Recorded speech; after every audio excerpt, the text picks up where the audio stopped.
Hello दोस्तों, कैसे हैं आप सब। दोस्तों, मैं हूं सीए पंकज रावगी और आज की जो वीडियो है वो है सीएमए इंटर स्टूडेंट्स के लिए। क्योंकि आज मैं आपके साथ डिस्कस करने वाला हूं सीएमए इंटर के जो मॉडल क्वेश्चन पेपर नंबर 12 जो रिलीज किया है इंस्टीट्यूट ने मैनेजमेंट अकाउंटिंग का दिसंबर 2024 के लिए सेट 1। आज हम उसका यहां पे फुल डिटेल में 100% सॉल्यूशन डिस्कस करने वाले हैं। तो इंस्टीट्यूट ने दिसंबर 24 के लिए सीएमए इंटर के सेट 1 सारे के सारे पेपर रिलीज कर दिए हैं और मैंने ऑलरेडी कॉस्ट अकाउंटिंग का, ओएमएसएम का और एफएमबीडीए का तीनों का मॉडल क्वेश्चन पेपर का सॉल्यूशन ऑलरेडी हमारे चैनल पे हम अपलोड कर चुके हैं। प्लेलिस्ट में आप जाइए, प्लेलिस्ट में आपको एमक्यूपी दिसंबर 2024 का फोल्डर मिल जाएगा। उसमें आपको सारे के सारे एमक्यूपी के सॉल्यूशन मिल जाएंगे। और पीडीएफ अगर आपको चाहिए सॉल्यूशन का तो आप हमारा मोबाइल ऐप डाउनलोड कर लीजिए। मोबाइल ऐप पे जाकर आप वहां से मॉडल क्वेश्चन पेपर का जो हम सॉल्यूशन आपको करवा रहे हैं उसका पीडीएफ आप डाउनलोड कर सकते हो। चैनल पे नए हो, चैनल को सब्सक्राइब कर लीजिए क्योंकि अभी सीएमए फाइनल वाले बच्चों के लिए भी हम एसएफएम और एससीएम का मॉडल क्वेश्चन पेपर का सॉल्यूशन लेकर आने वाले हैं और नेक्स्ट वीक में आपका रिजल्ट भी आ जाना है। तो जिन बच्चों को रिवीजन करना है दिसंबर 2024 के लिए हम रिवीजन सीरीज लेकर आएंगे जैसे ही रिजल्ट आएगा उसके बाद, और साथ में हम लेकर आएंगे आपके लिए फ्री टेस्ट सीरीज। जो रिवीजन आएगा यूट्यूब चैनल पे ही रहेगा और जो फ्री टेस्ट सीरीज रहेगी वो हमारी मोबाइल ऐप के थ्रू रहेगी। तो मोबाइल ऐप हमारा डाउनलोड बिल्कुल कर लीजिए और साथ में चैनल को सब्सक्राइब करके छोड़ दीजिए। टेलीग्राम चैनल का लिंक भी डिस्क्रिप्शन बॉक्स में गिवन है, वो भी आप ज्वाइन करके छोड़ दीजिए। किसी भी तरीके की जो नोटिफिकेशंस वगैरह होती है या हमारे क्लासेस के जो ऑफर्स वगैरह होते हैं वो आपको वहां पे देखने को मिल जाते हैं। तो चलिए स्टार्ट करते हैं मैनेजमेंट अकाउंटिंग का मॉडल क्वेश्चन पेपर का सॉल्यूशन। सर, ये जो model question paper institute release करते हैं इनकी इंपॉर्टेंस क्या है? इनकी इंपॉर्टेंस ये है कि एक तो हमें इसमें कुछ वैरायटीज ऑफ क्वेश्चंस मिल जाते हैं। दूसरा, नॉर्मली हमारा जो एग्जामिनेशन का पेपर आता है उसका पैटर्न सेम रहता है। पैटर्न सेम रहता है, क्वेश्चन सेम नहीं कह रहा मैं, पैटर्न सेम रहता है। जैसे इसमें 30 मार्क्स का आपको एमसीक्यू दिया गया तो वहां पे भी 30 मार्क्स का दिखेगा। नॉर्मली थ्योरी प्रैक्टिकल भी सेम ही रहता है। अगर आपको यहाँ पे 2 क्वेश्चन थ्योरी दिखाई दे रहे हैं बाकी प्रैक्टिकल देखने को मिल रहे हैं तो सेम आपको एग्जाम में भी देखने को नॉर्मली मिल जाता है। बहुत रेयर चांसेस है कि थोड़ा सा डिफरेंट आपको देखने को मिले। तो मॉडल क्वेश्चन पेपर करने का सबसे बड़ा बेनिफिट यही है, हमें एग्जाम का पैटर्न और कुछ वैरायटीज ऑफ क्वेश्चंस का आइडिया लग जाता है। 3 घंटे हमें पेपर को सॉल्व करने के लिए मिलते हैं तो मॉडल क्वेश्चन पेपर के लिए भी 3 घंटे हैं और 100 नंबर का आपका ये पूरा का पूरा पेपर होता है। 2 सेक्शन में आपका ये पेपर होता है। सेक्शन ए जो कि कंपलसरी होता है जिसमें आपको 15 एमसीक्यू दिए जाते हैं 2-2 नंबर के, अकॉर्डिंगली 30 मार्क्स का सेक्शन ए होता है। और सेक्शन बी की अगर मैं बात करूं तो सेक्शन बी में आपको टोटलिटी में 7 क्वेश्चंस दिए जाते हैं। सेक्शन बी में आपको टोटलिटी में 7 क्वेश्चंस दिए जाते हैं जिसमें से आपको 5 क्वेश्चन अटेम्प्ट करने होते हैं। हर एक क्वेश्चन की वेटेज 14 मार्क्स की होती है तो अकॉर्डिंगली 14 इंटू 5 70 मार्क्स का आपको सेक्शन बी में से अटेम्प्ट करना होता है। तो टोटल 100 मार्क्स का कैसे अटेम्प्ट करना है? सेक्शन ए में 30 मार्क्स का और सेक्शन बी में 70 मार्क्स का। चलिए स्टार्ट करते हैं सेक्शन ए से ही। सेक्शन ए में अगर मैं सबसे पहले बात करूं तो 15 एमसीक्यूज हैं, 2-2 नंबर के ये एमसीक्यूज हैं। इसमें थोड़ा सा प्रैक्टिकल और थ्योरी एनालिसिस कर ले स्टार्टिंग में ही। तो सर इसमें 1, 2 ज्यादा प्रैक्टिकल नहीं देखने को मिल रहा है, 3, 4। सर 4 क्वेश्चन 15 में से केवल और केवल 4 क्वेश्चन प्रैक्टिकल देखने को मिल रहे हैं, बाकी 11 क्वेश्चन जो है वो थियोरिटिकल देखने को मिल रहे हैं। इसका मतलब हम इससे आइडिया ले सकते हैं कि आपका जो आने वाला पेपर होगा दिसंबर 2024 का मैनेजमेंट अकाउंटिंग का, उसमें एमसीक्यू वाला जो पोर्शन है उसमें थ्योरेटिकल क्वेश्चन ज्यादा पूछे जाएंगे, प्रैक्टिकल क्वेश्चन कम पूछे जाएंगे। थोड़ा बहुत ये हो सकता है कि यहाँ पे 4 क्वेश्चन प्रैक्टिकल है, 11 क्वेश्चन थ्योरी है। हो सकता है वहां पे आपको 5 से 6 प्रैक्टिकल देखने को मिल जाए और बाकी बचे हुए थ्योरी देखने को मिल जाए, या 4 की बजाय हो सकता है 3 ही प्रैक्टिकल देखने को मिले, बाकी 12 थ्योरेटिकल देखने को मिल जाए। तो थोड़ा बहुत वेरिएशन हो सकता है, बट ऑन एन एवरेज आप यही मान के चलो कि सर 4 क्वेश्चन प्रैक्टिकल 11 थ्योरी। चलिए स्टार्ट करते हैं पॉइंट नंबर 1 से। एमसीक्यू क्वेश्चन है, थियोरेटिकल क्वेश्चन है। Which of the following is not a characteristics of management accounting? इनमें से मैनेजमेंट अकाउंटिंग का कैरेक्टरिस्टिक्स क्या नहीं है?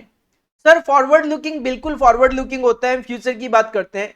Historical orientation, sir historical orientation नहीं होता, मैनेजमेंट अकाउंटिंग जो है वो फ्यूचर ओरिएंटेड होता है। तो B will be your correct answer.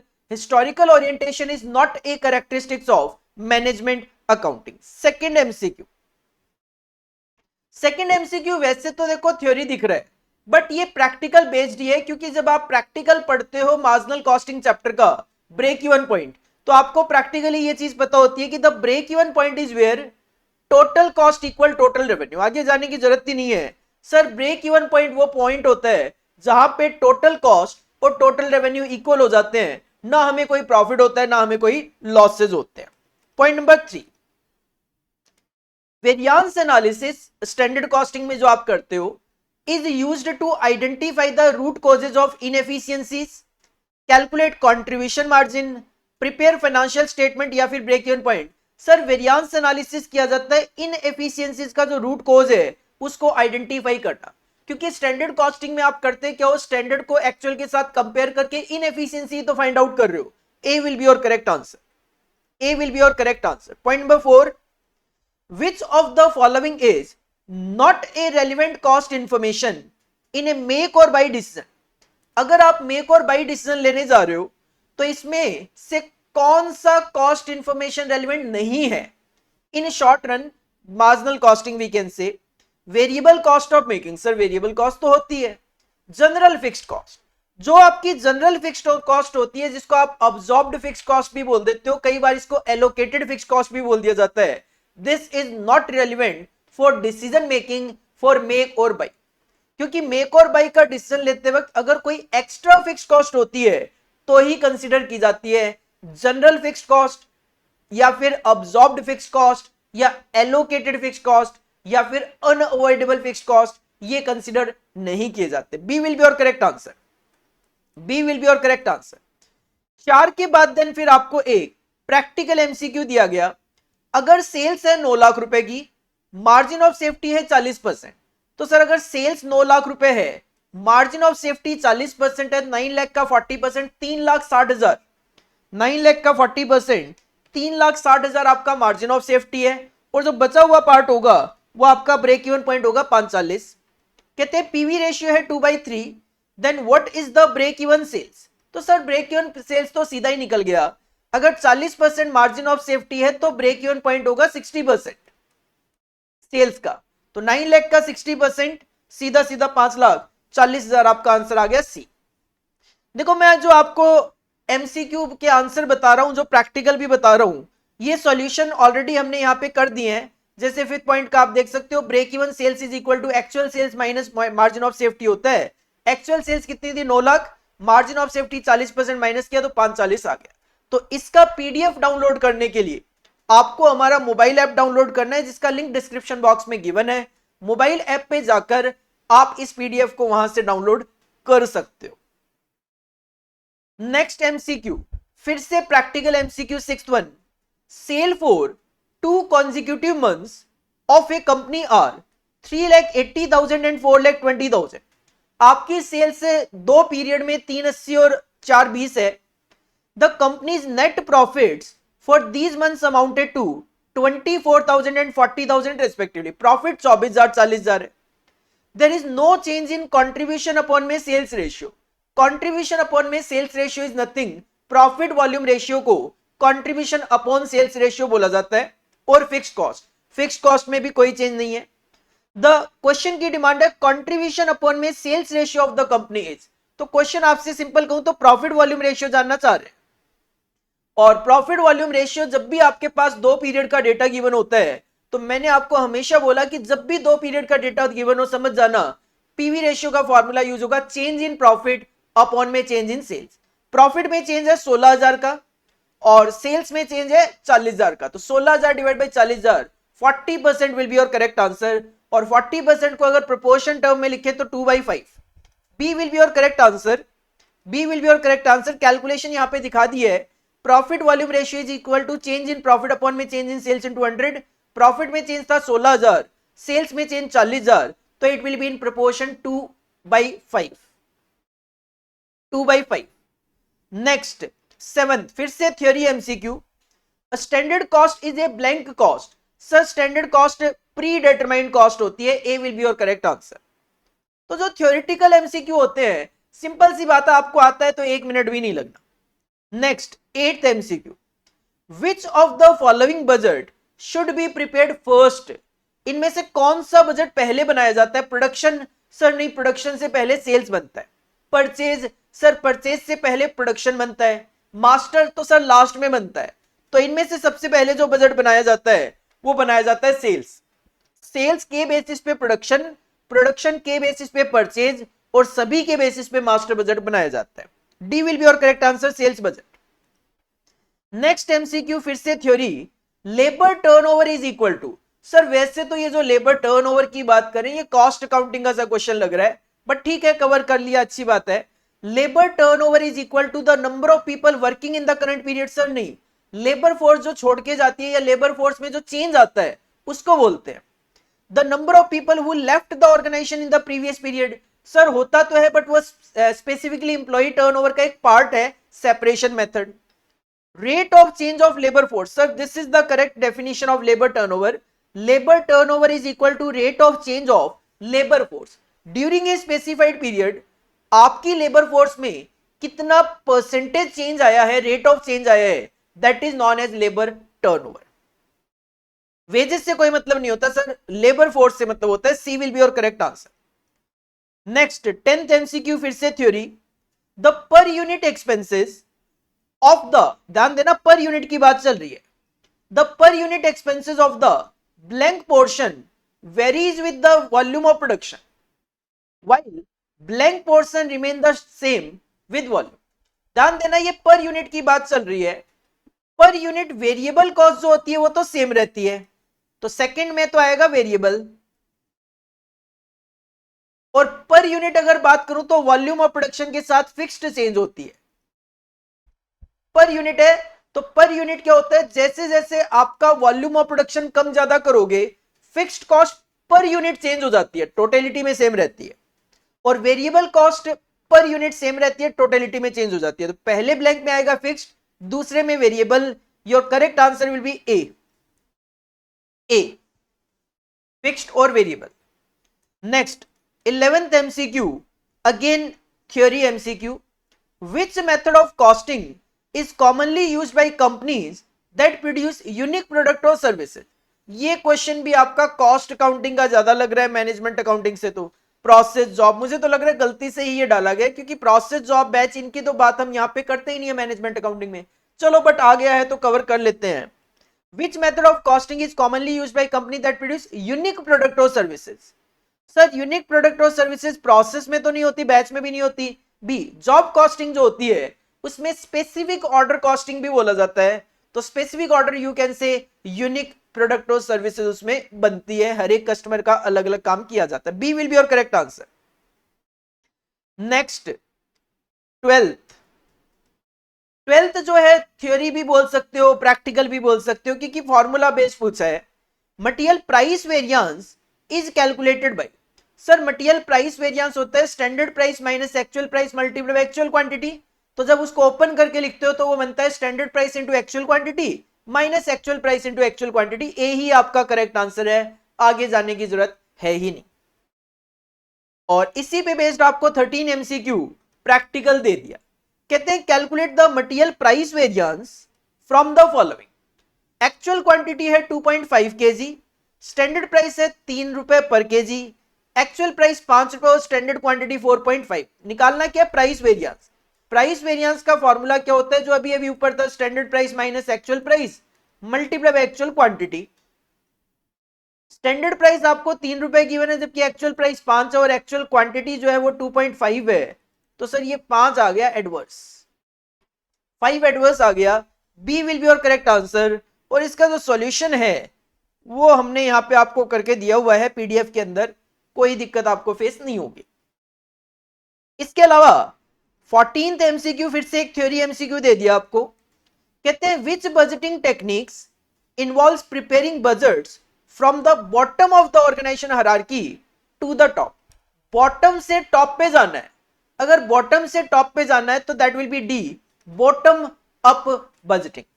Sir bottom से हायरार्की में टॉप पे जाना है तो बॉटम अप बजटिंग इसको बोला जाता है।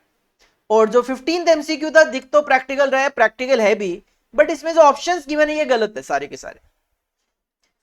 कहते हैं manufacturing company budgets to produce 10,000 unit during the period. Company ने एक बजट बनाया 10,000 यूनिट्स के लिए। इट एक्सपेक्ट टू इनकर 50,000 फिक्स्ड ओवरहेड और 3 रुपए पर यूनिट वेरिएबल कॉस्ट। लेकिन एक्चुअल में क्या हुआ, if the actual production turn out to be 9500 unit, अगर एक्चुअल में आप प्रोडक्शन 9500 यूनिट्स का करते हो, what is the company's flexible budget overhead cost. तो फ्लेक्सिबल बजट में ओवरहेड की कॉस्ट क्या होगी। तो सर फ्लेक्सिबल बजट में आप 9500 के लिए बजट बनाओगे फिर, क्योंकि एक्चुअल के साथ कंपेयर करने के लिए उतनी ही यूनिट का बजट बनाया जाता है। लेकिन मैं अगर 9500 की कैलकुलेशन करूं तो 9500 यूनिट बनाओगे 3 रुपए के हिसाब से वेरिएबल कॉस्ट और 50,000 रुपए फिक्स कॉस्ट है। तो सर इसमें से तो कोई फिगर बनती नहीं है, ये तो फिगर कुछ ज्यादा ही गिवन है, बहुत ज्यादा फिगर गिवन है, 78,500 रुपए आ रहा है। इतनी तो नंबर ऑफ यूनिट्स और कॉस्ट गिवन ही नहीं है जो ऑप्शंस में गिवन है यहाँ पे। तो ये सारे के सारे ऑप्शंस गलत है। 78,500 जो है वो करेक्ट आंसर आएगा। एक बार मैं सजेस्ट करूंगा, इंस्टीट्यूट जब सॉल्यूशन दे दे इस मैनेजमेंट अकाउंटिंग के मॉडल क्वेश्चन पेपर सेट 1 के, तो एक बार चेक कर लेना क्या इनमें से वो कोई सॉल्यूशन आपको दे पाते हैं या फिर नहीं, क्योंकि पॉसिबल ही नहीं है, डेटा ही नहीं है इस तरीके का तो कि मैं कोई 94, 95, 96 या 97,000 रुपए ऐसी फिगर निकाल सकूं, डेटा ही नहीं है इतना। तो 78,500 जो है वो आपका आंसर आना चाहिए, जो मैंने यहां पे सॉल्व करके आपको दे दिया है। सजेशन साथ में ये है, इंस्टीट्यूट का जब सॉल्यूशन आए एक बार चेक करना बनता है कि इंस्टीट्यूट चाहता क्या था, मतलब इसमें कोई ना कोई फिगर गलत है या ये ऑप्शन गलत है, तो वहां पे चेक कर लेना कि भाई क्वेश्चन गलत था कि आंसर गलत थे। तो ये था आपका सेक्शन ए, जिसमें दो दो नंबर के 15 एमसीक्यू दिए गए। ठीक है, नॉर्मल है। अब सर बात ये आती है कि इस तरीके के एमसीक्यू का आंसर देने के लिए हम क्या क्या पढ़ के जाए। तो इस तरीके के एमसीक्यू का आंसर देने के लिए देखो जो प्रैक्टिकल एमसीक्यूज है, प्रैक्टिकल एमसीक्यूज है, जैसे 15 हो गया, गलत ऑप्शन है बाकी तो ठीक ही है, 13 हो गया, 12 हो गया,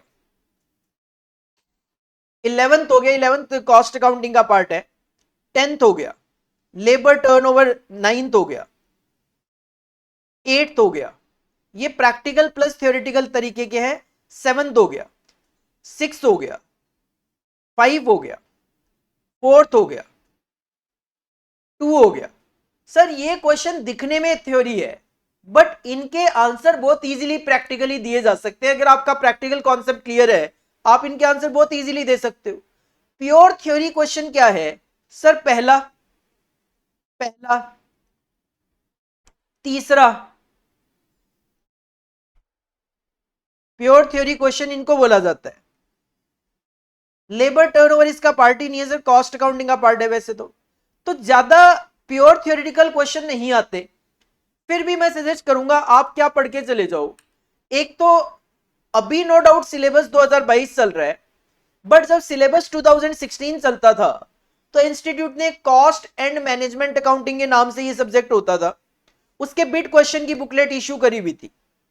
एक तो वो बिट क्वेश्चंस पढ़ के चले जाओ, दूसरा आपके स्टडी मटेरियल के पीछे जो एमसीक्यू गिवन होते हैं वो पढ़ के चले जाओ, और एक प्रीवियस ईयर एग्जामिनेशन के जो एमसीक्यू क्वेश्चंस होते हैं वो पढ़ के चले जाओ।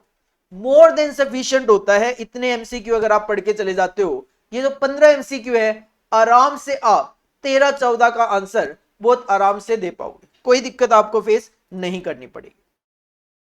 इसके बाद अगर सेक्शन बी की तरफ बढ़े तो सेक्शन बी जो है उसमें टोटलिटी में 7 क्वेश्चंस गिवन होते हैं, जिसमें से आपको 5 अटेम्प्ट करने होते हैं। अब बात ये आती है सर 7 में से 5 अटेम्प्ट करने, इसमें कितना प्रैक्टिकल है कितना थ्योरी है। तो देखो क्वेश्चन नंबर 2 में तो सबसे पहले ही 7 नंबर का एक थ्योरी दिख रहा है, लेकिन इसके साथ प्रैक्टिकल अटैच है। बट मैं कहता हूं मुझे थ्योरी अटेम्प्ट करनी ही नहीं है मान लो, तो मैं क्वेश्चन नंबर 2 छोड़ सकता हूं, क्योंकि अभी भी मेरे पास 6 क्वेश्चन बच गए जिसमें से 5 अटेम्प्ट करने। ठीक है सर। क्वेश्चन नंबर 3 आपको पूरा का पूरा एक 14 मार्क्स का प्रैक्टिकल मिल जाता है। क्वेश्चन नंबर 4 सर फिर से 14 मार्क्स का प्रैक्टिकल। क्वेश्चन नंबर 5 फिर से 14 मार्क्स का practical. Question number 6 sir again practical 14 marks. Question number 7 sir again 14 marks का प्रैक्टिकल। मेरा काम तो हो गया। मतलब मैं सिंपली आपको यह कहना चाह रहा हूं कि प्रैक्टिकल 70 नंबर का आप अटेम्प्ट कर सकते हो सेक्शन बी में।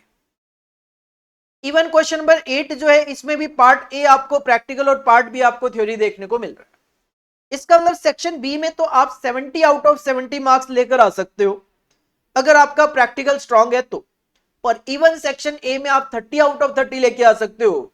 क्यों सर? क्योंकि एमसीक्यू में फालतू नंबर तो कटना नहीं है। अगर ठीक है 2 में से 2 नंबर मिलने हैं, गलत है तो फिर 2 में से 2 नंबर कटने हैं। तो कहीं ना कहीं मैं सजेस्ट करूंगा कि मैनेजमेंट अकाउंटिंग में आप प्रैक्टिकल पोर्शन पे ज्यादा कंसंट्रेट करो। प्रैक्टिकली ऐसा कोई कॉन्सेप्ट, ऐसा कोई क्वेश्चन नहीं होना चाहिए जो अपने को नहीं आता हो। थियोरिटिकली मैं बात करूं, डिस्क्रिप्टिव थ्योरी सर जरूरत नहीं है। No doubt 7 number 7 number 14 number का थ्योरी क्वेश्चन दिख रहा है, बट चॉइस में है ना 2A 8B। और एमसीक्यू जो है उसके लिए देखो डिस्क्रिप्टिव वाली थ्योरी पढ़ने की जरूरत नहीं है। एमसीक्यू के लिए कॉन्सेप्चुअल थ्योरी पढ़ने की जरूरत है। कॉन्सेप्चुअल थ्योरी पढ़ने की जरूरत है। जैसे अपने स्टडी मटेरियल में वर्ड मीनिंग गिवन होते हैं, ग्लोसरी टाइप मीनिंग भी गिवन होते हैं, इसका मतलब क्या है, इसका मतलब क्या है, जो एमसीक्यूज गिवन होते हैं। या पुरानी जो बीट क्वेश्चन की बुकलेट है उसमें match the following, true false वगैरह जो होते थे वो पढ़ने की जरूरत है। तो बैठ के रट्टाफिकेशन वाली थ्योरी की जरूरत ही नहीं है इसके अंदर पढ़ने की। और फिर भी आप 100 आउट ऑफ 100 मार्क्स का पेपर अटेम्प्ट कर सकते हो और बहुत अच्छा स्कोर भी यहां पे कर सकते हो। तो सर स्टार्ट करते हैं सेक्शन बी। और सबसे पहले थ्योरी क्वेश्चन है question number 2A। Globalisation brought about significant changes in the business environment. ठीक है, बिजनेस एनवायरमेंट में चेंजेस आते हैं। Along with the changes the role of management accountant had to be defined. बिल्कुल ग्लोबलाइजेशन हुआ, significant changes आए business environment में, तो मैनेजमेंट अकाउंटेंट के रोल में भी चेंजेस आए। In the following lines discuss some of the impact of the new business environment on management accounting. तो ये जानना चाहते हैं कि बिजनेस एनवायरमेंट में चेंज की वजह से मैनेजमेंट अकाउंटिंग के एनवायरमेंट में क्या इंपैक्ट आए। देखो थ्योरी क्वेश्चन है तो मैं इसको ऑफ कोर्स आपको पढ़ के तो नहीं करा रहा कुछ, लेकिन मैं आपको ये बता देता हूं कि इसका आंसर आप सीधा सीधा अपने स्टडी मटेरियल के पेज नंबर 20 पे जाओ, मतलब जो इंट्रोडक्शन टू मैनेजमेंट अकाउंटिंग का टॉपिक है उसमें जाओ और उसमें आपको पेज नंबर 20 पे इसका आंसर मिल जाता है। रीड कर लीजिएगा, साफ साफ वहां पे लिखा हुआ है impact of new business environment on management accounting. Read करना है जस्ट आपको। बाकी अब मेरा तो टारगेट भी नहीं होता थ्योरी क्वेश्चन के लिए जाना। हाँ, मैं नहीं कहूंगा कि छोड़ के चले जाओ सारा का सारा थ्योरेटिकल, पढ़ जाओ। अगर आपको प्रैक्टिकल पे डाउट लगता है कि प्रैक्टिकल आप अटेम्प्ट कर पाओगे कि नहीं कर पाओगे, थ्योरी पढ़ के चले जाओ। बट मैं ज्यादा जोर तो नहीं दूंगा कि आप थ्योरी में ज्यादा टाइम वेस्ट करो। थ्योरी में ज्यादा टाइम वेस्ट करने की बजाय बेटर ये है आप प्रैक्टिकल क्वेश्चंस, एक सिंगल क्वेश्चन मत छोड़ो, सारे के सारे क्वेश्चंस करके जाओ और कम से कम 2 से 3 बार अपने सब्जेक्ट को रिवाइज करके जाओ। इसके बाद क्वेश्चन नंबर 2 का जो बी पार्ट है that is given from activity based costing chapter. 7 marks का ये क्वेश्चन है और आपके एग्जाम में एक्टिविटी बेस्ड कॉस्टिंग में से हर बारी क्वेश्चन देखा जाता है। तो 7 मार्क्स का क्वेश्चन आप दिसंबर 24 में भी 7 मार्क्स का क्वेश्चन एबीसी में से एक्सपेक्ट कर सकते हो। देख लेते हैं क्या क्वेश्चन है। ABC and associates provides consulting and tax preparation services to its clients. ठीक है, एबीसी एंड एसोसिएट्स एक फर्म है जो कंसल्टिंग और टैक्स प्रिपरेशन सर्विसेज अपने क्लाइंट्स को प्रोवाइड कराते हैं। It charges A ₹100 fee per hour for each service. 100 रुपए पर आवर ये फीस चार्ज करते हैं। And the firm's revenues and cost for the month March 2024 are shown in the following income statement. अपने को मार्च का data given है, कहते हैं रेवेन्यू जो है अमाउंट है टैक्स प्रिपरेशन से 1,30,000 और कंसल्टिंग से 2,70,000, तो टोटल 4 लाख रुपए का रेवेन्यू आया। एक्सपेंसेस की बात करें तो secretarial support 80,000, supply space 72,000, computer cost 40,000। Accordingly revenue में से कॉस्ट माइनस करी, प्रॉफिट आ गया आपका 1,92,000 का। देन कहते हैं the firm uses activity based costing and the following are the cost drivers. तो सेक्रेटरियल सपोर्ट के लिए नंबर ऑफ क्लाइंट्स आपने कॉस्ट ड्राइवर रखना है, जो कि टैक्स प्रिपरेशन के लिए 72 नंबर ऑफ क्लाइंट्स है और टैक्स कंसल्टिंग के 48 नंबर ऑफ क्लाइंट्स है। सप्लाईज के लिए आपको कॉस्ट ड्राइवर लेना है transactions with clients, tax preparation के लिए 200 ट्रांजेक्शन हुए हैं और कंसल्टिंग के लिए 300 ट्रांजेक्शंस किए हैं। और कंप्यूटर कॉस्ट के लिए आपको कॉस्ट ड्राइवर रखना है कंप्यूटर आवर्स, टैक्स प्रिपरेशन के लिए 1000 आवर्स यूज किए हैं तो टैक्स कंसल्टिंग के लिए 600 घंटे यूज किए गए, 600 घंटे यूज किए गए। रिक्वायरमेंट क्या है क्वेश्चन की? 4 रिक्वायरमेंट है sir. Point number 1, prepare the income statement using activity based costing and the firms 3 cost drivers. आपको एक इनकम स्टेटमेंट बना के देना है एक्टिविटी बेस्ड कॉस्टिंग और जो 3 कॉस्ट ड्राइवर्स हैं उनको यूज करते हुए। दूसरे पॉइंट में कहते हैं, दूसरे पॉइंट में कुछ और ही कहते हैं, बेटर है कि बाद में पढ़ लेंगे। तो सबसे पहले आपको एक्टिविटी बेस्ड कॉस्टिंग अप्लाई करना है। सॉल्यूशन आपके लिए ऑलरेडी तैयार करके रखा है हमने। Answer to be activity based versus traditional costing का ये क्वेश्चन है, क्योंकि सेकंड पॉइंट में आपको ट्रेडिशनल पूछा जाएगा। पहले हम एक्टिविटी लेवल की बात कर रहे हैं, तो पर्टिकुलर्स ले लिया, पर्टिकुलर्स ले लिया,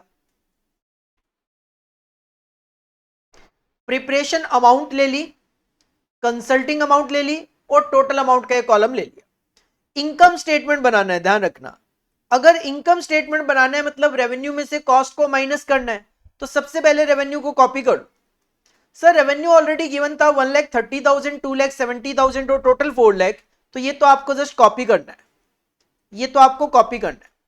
इसके बाद यहां पे ये खर्चे टोटलिटी में गिवन थे, बट अब अपने को क्या करना था, एक्टिविटी बेस्ड कॉस्टिंग के अकॉर्डिंगली डिस्ट्रीब्यूशन करना था। तो सेक्रेटरियल सपोर्ट का जो खर्चा है 80,000 रुपए, सिंपल सी बात है, वो कितने नंबर ऑफ क्लाइंट्स के लिए टोटलिटी में 72 प्लस 48 120 क्लाइंट्स के लिए। इसका टोटल 500 है ट्रांजेक्शन और 1600 आपके घंटे आ रहे थे। मतलब 80,000 रुपए का जो खर्चा है वो 120 क्लाइंट्स के लिए है। तो सर अगर 80,000 का खर्चा 120 क्लाइंट के लिए है तो पर क्लाइंट कितना हो गया, 666.67, 666.67 मल्टीप्लाई बाई 72 मल्टीप्लाई बाई 48। एक के क्लाइंट के लिए कितना एक्सपेंस है, 666.67 मल्टीप्लाई बाई प्रिपरेशन के लिए कितने क्लाइंट्स हैं 72, तो मल्टीप्लाई कर लो 72 से, यह आ जाएगा 48,000 और 666.67 को मल्टीप्लाई करोगे 48 क्लाइंट से तो आपको फिगर मिल जाएगी 32,000 की। सर बिल्कुल ठीक है, टोटल हो गया इसका 80,000। सिमिलरली जो सप्लाईज का एक्सपेंस है 72,000, वो है 500 ट्रांजेक्शन के लिए। तो अगर 72,000 का एक्सपेंस 500 ट्रांजेक्शन के लिए तो 144 per transaction, 144 per transaction. Preparation के लिए ट्रांजेक्शन हुए 200 से मल्टीप्लाई करोगे इट विल बी 28,800 और कंसल्टिंग के लिए ट्रांजेक्शन किया आपने 300, तो 300 से मल्टीप्लाई करोगे तो 43,200, टोटल तो 72,000 है। इसके बाद जो थर्ड एक्सपेंस है कंप्यूटर कॉस्ट 40,000 रुपए, वो है 1600 घंटों के लिए। तो 40,000 डिवाइड बाई 1600, 25 रुपए पर आवर का रेट आ जाएगा, 25 रुपए पर कंप्यूटर आवर का रेट आ जाएगा। और आपने प्रिपरेशन के लिए यूज किए 1000 आवर्स, तो 25 इंटू 1000 25,000 और 25 इंटू 600 15,000, टोटल तो आपका 40,000 है ही। बस रेवेन्यू में से कॉस्ट माइनस कर दिया तो आपको प्रिपरेशन, कंसल्टिंग और टोटल प्रॉफिट पता चल गया, टोटल प्रॉफिट आपको यहां पे पता चल गया। तो इस तरीके से आप ये डिस्ट्रीब्यूशन करके दे सकते हो। यहां पे कैलकुलेशन मिस्टेक यहां पे है, क्लियर कर देता हूं। ये 1,92,000 नहीं, ये 2,08,000 है, ये 2,08,000 है। एक्चुअल में यहां पे 192 क्या कर दिया, इन तीनों की कॉस्ट का टोटल कर दिया, जबकि लिखना क्या था, प्रॉफिट था। तो यहां पे जो कैलकुलेशन की गई है 2,08,000, this is the correct calculation, this is the correct calculation. यहां पे नीचे देखो पूरी फुल फ्लेज कैलकुलेशन दिखाई गई है कि ये 48,000 कैसे आया, 666.67 मल्टीप्लाई बाई 72 क्लाइंट्स। ये 28,800 कैसे आया, 144 per hour multiply by 200 transactions. और ये 25,000 कैसे आया, तो 25 रुपए per computer hour multiply by 1000। Similarly consulting की कैलकुलेशन कर ली गई है। सिमिलरली कंसल्टिंग की जो करके नहीं दिखाई है, एक करके दिखा दी तो दूसरी हम इजीली कर ही सकते हैं, बट मैंने आपको पूरी कैलकुलेशन बता दी है। इसके बाद क्वेश्चन में सेकंड रिक्वायरमेंट है, कहते हैं कैलकुलेट द इनकम स्टेटमेंट। फिर से इनकम स्टेटमेंट बनाओ, लेकिन इस बार एक्टिविटी बेस्ड कॉस्टिंग नहीं, using direct labour hours as the only allocation base. Labour hour basis लेना है, मतलब ट्रेडिशनल मेथड अप्लाई करना है। और लेबर आवर्स कितने, 1300 आवर्स फॉर टैक्स प्रिपरेशन और 2700 आवर्स फॉर टैक्स कंसल्टिंग, मतलब टोटल आवर कितने हो गए 4000। और टोटल खर्चा कितना था 192 का। तो इसका मतलब यह है कि 1,92,000 का एक्सपेंस है 4000 घंटों के लिए। 1,92,000 का एक्सपेंस है 4000 घंटों के लिए। तो सर 1,92,000 का एक्सपेंस है 4000 घंटों के लिए, तो ये आपका रेट आ गया 48 पर आवर, 48 रुपये पर लेबर आवर आ गया। रेवेन्यू तो देखो कॉपी कर लो, 130, 270 टोटल लिखना है तो 4 लाख। अब जब खर्चे दिखाओगे तो आवर के बेसिस पे रेट कितना है 48 का, 48 का रेट है। और प्रिपरेशन के लिए आवर कितने 1300, तो 48 इंटू 1300 ये आ जाएगा 62,400। और 48 इंटू 2700 ये आ जाएगा 129,600।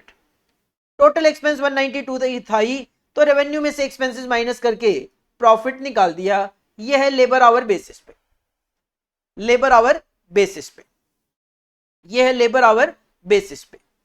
4000 लेबर के जो घंटे हैं दो तरीके से दिखाए जा सकते थे, या तो सर यहां पे गिवन ही था 1300 और 2700, या यहां पे इन्होंने कैलकुलेशन करके ऐसे भी दिखाया कि 4 लाख रुपए आ रहा था 100 रुपए पर आवर के अकॉर्डिंगली, तो भी 4000 घंटे बन रहे थे। तो ये यहां पे शो किया है, बट ऐसे कोई मैंडेटरी भी नहीं था। ये 62,400 कैलकुलेशन दिखाई है 1300 इंटू 48 और 2700 into 48। This is the second requirement of the question, second requirement of the question. इसके बाद थर्ड रिक्वायरमेंट है क्वेश्चन में, demonstrate how might the firm decision be altered if it were to allocate all overhead cost using direct labor hours। अगर हमने जैसे कि second point में सारी की सारी कॉस्ट लेबर आवर के बेसिस पे बांटी है, तो फर्म का जो डिसीजन है वो किस तरीके से ऑल्टर हो सकता है। ध्यान देना, जब आप एक्टिविटी बेस्ड कॉस्टिंग के बेसिस पे जा रहे थे तो आपको कंसल्टिंग का प्रॉफिट ज्यादा मिल रहा था और प्रिपरेशन का कम था। अभी भी कंसल्टिंग का प्रॉफिट ज्यादा है, प्रिपरेशन का कम है, बट फिर भी अगर अमाउंट टर्म में देखोगे तो प्रिपरेशन की अमाउंट बढ़ गई और कंसल्टिंग की अमाउंट थोड़ी सी कम हो गई। तो under the labour based overhead allocation, tax preparation में आपका प्रॉफिट बढ़ा है। Tax preparation appear to be more profitable than it does under ABC and might lead the firm to concentrate more heavily on tax preparation. ऐसा company को लग सकता है कि भाई इससे भी तो अच्छा खासा प्रॉफिट आ ही रहा है, तो इस पे हम कॉन्सेंट्रेट करें। तो इस तरीके से कंपनी का डिसीजन चेंज हो सकता है कि भाई एक तो देखो मैं कहूं 28,000 का प्रॉफिट, एक मैं कहूं 67,600, 2.5 गुना प्रॉफिट हो रहा है सर इसमें। तो अगर आपको इसमें 67,600 दिखाई देगा इन कंपेरिजन विद 28 समथिंग, तो आपका इंपैक्ट टैक्स प्रिपरेशन पे भी देखने को मिल सकता है। और अगर हम बात करें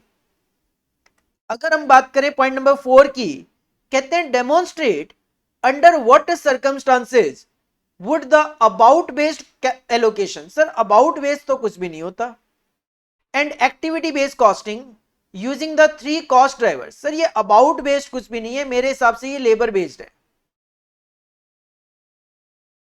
कहते हैं demonstrate under what circumstances would the labour based allocation और activity based costing allocation using the 3 cost driver result in similar profit result.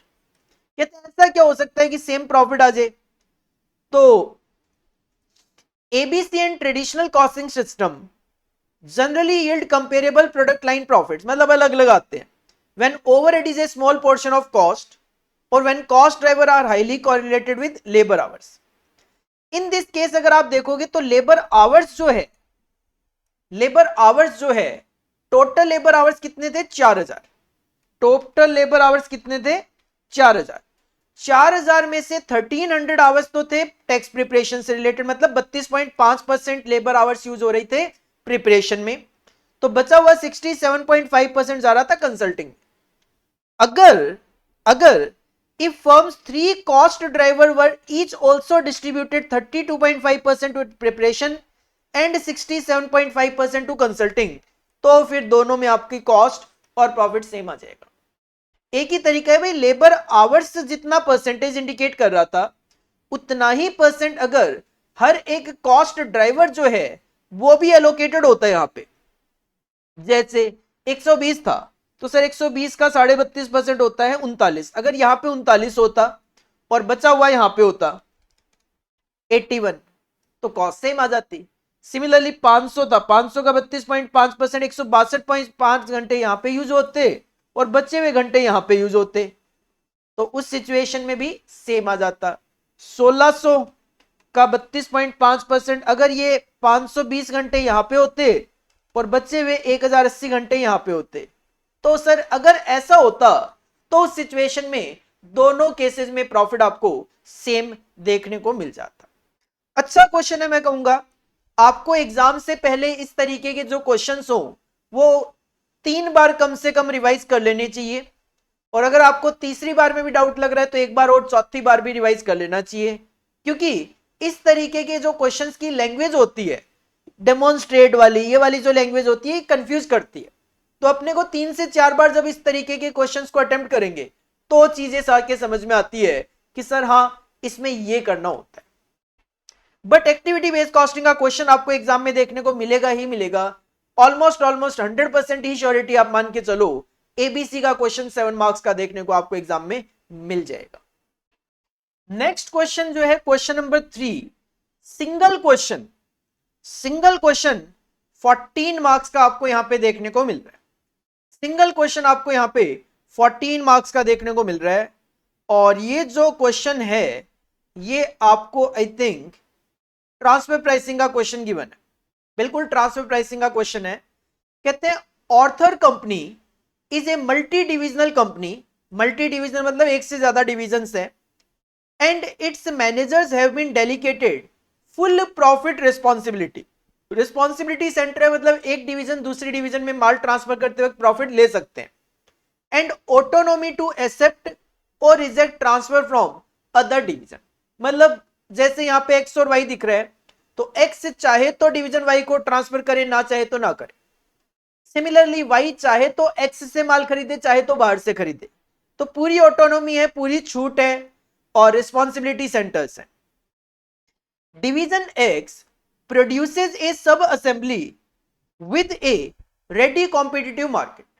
Division x एक सब असेंबली प्रोड्यूस करते हैं जिसका मार्केट में रेडी मार्केट है, मतलब चाहे तो वो मार्केट में बेच सकते हैं। This sub assembly is currently used by division Y for a final product that is sold outside at 1200। अभी ये जो सब असेंबली है ये डिवीजन वाई भी यूज करते हैं, और उसके बाद जो वो फाइनल प्रोडक्ट बनाते हैं उस फाइनल प्रोडक्ट को आउटसाइड मार्केट में 1200 रुपए में बेचा जाता है। Division X charges division Y market price for the sub assembly which is 700 per unit.